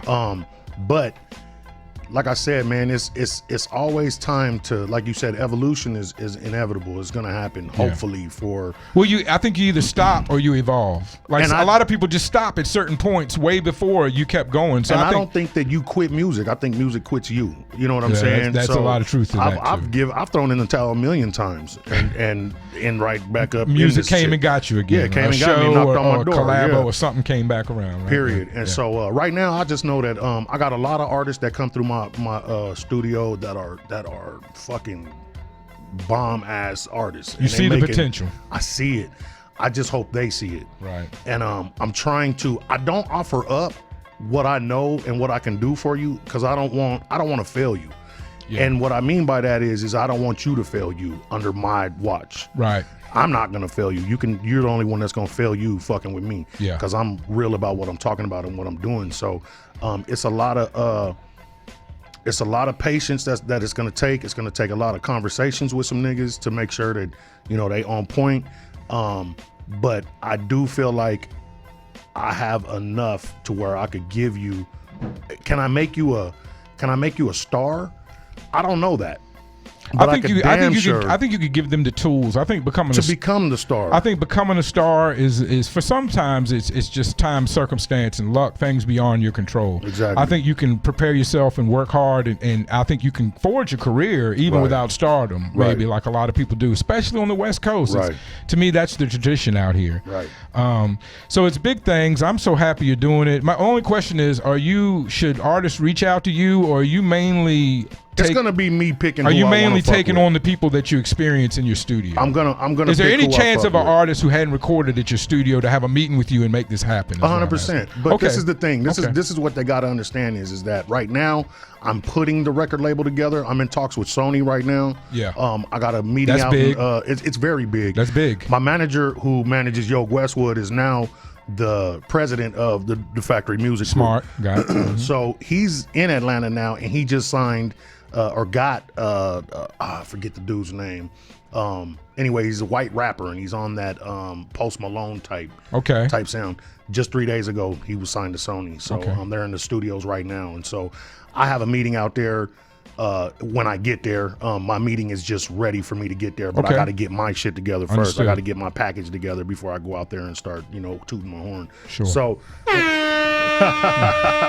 so basically, right now, if an artist wants to fuck with me, they're going to be paying for services. Sure. And those services are radio play, interviews, studio time, and artist development, kind of, if you want to put it like that. Sure. Right now. But that will turn into being signed to the Factory Music Group. Sure. if you which might end up being signed to Sony or another big name label.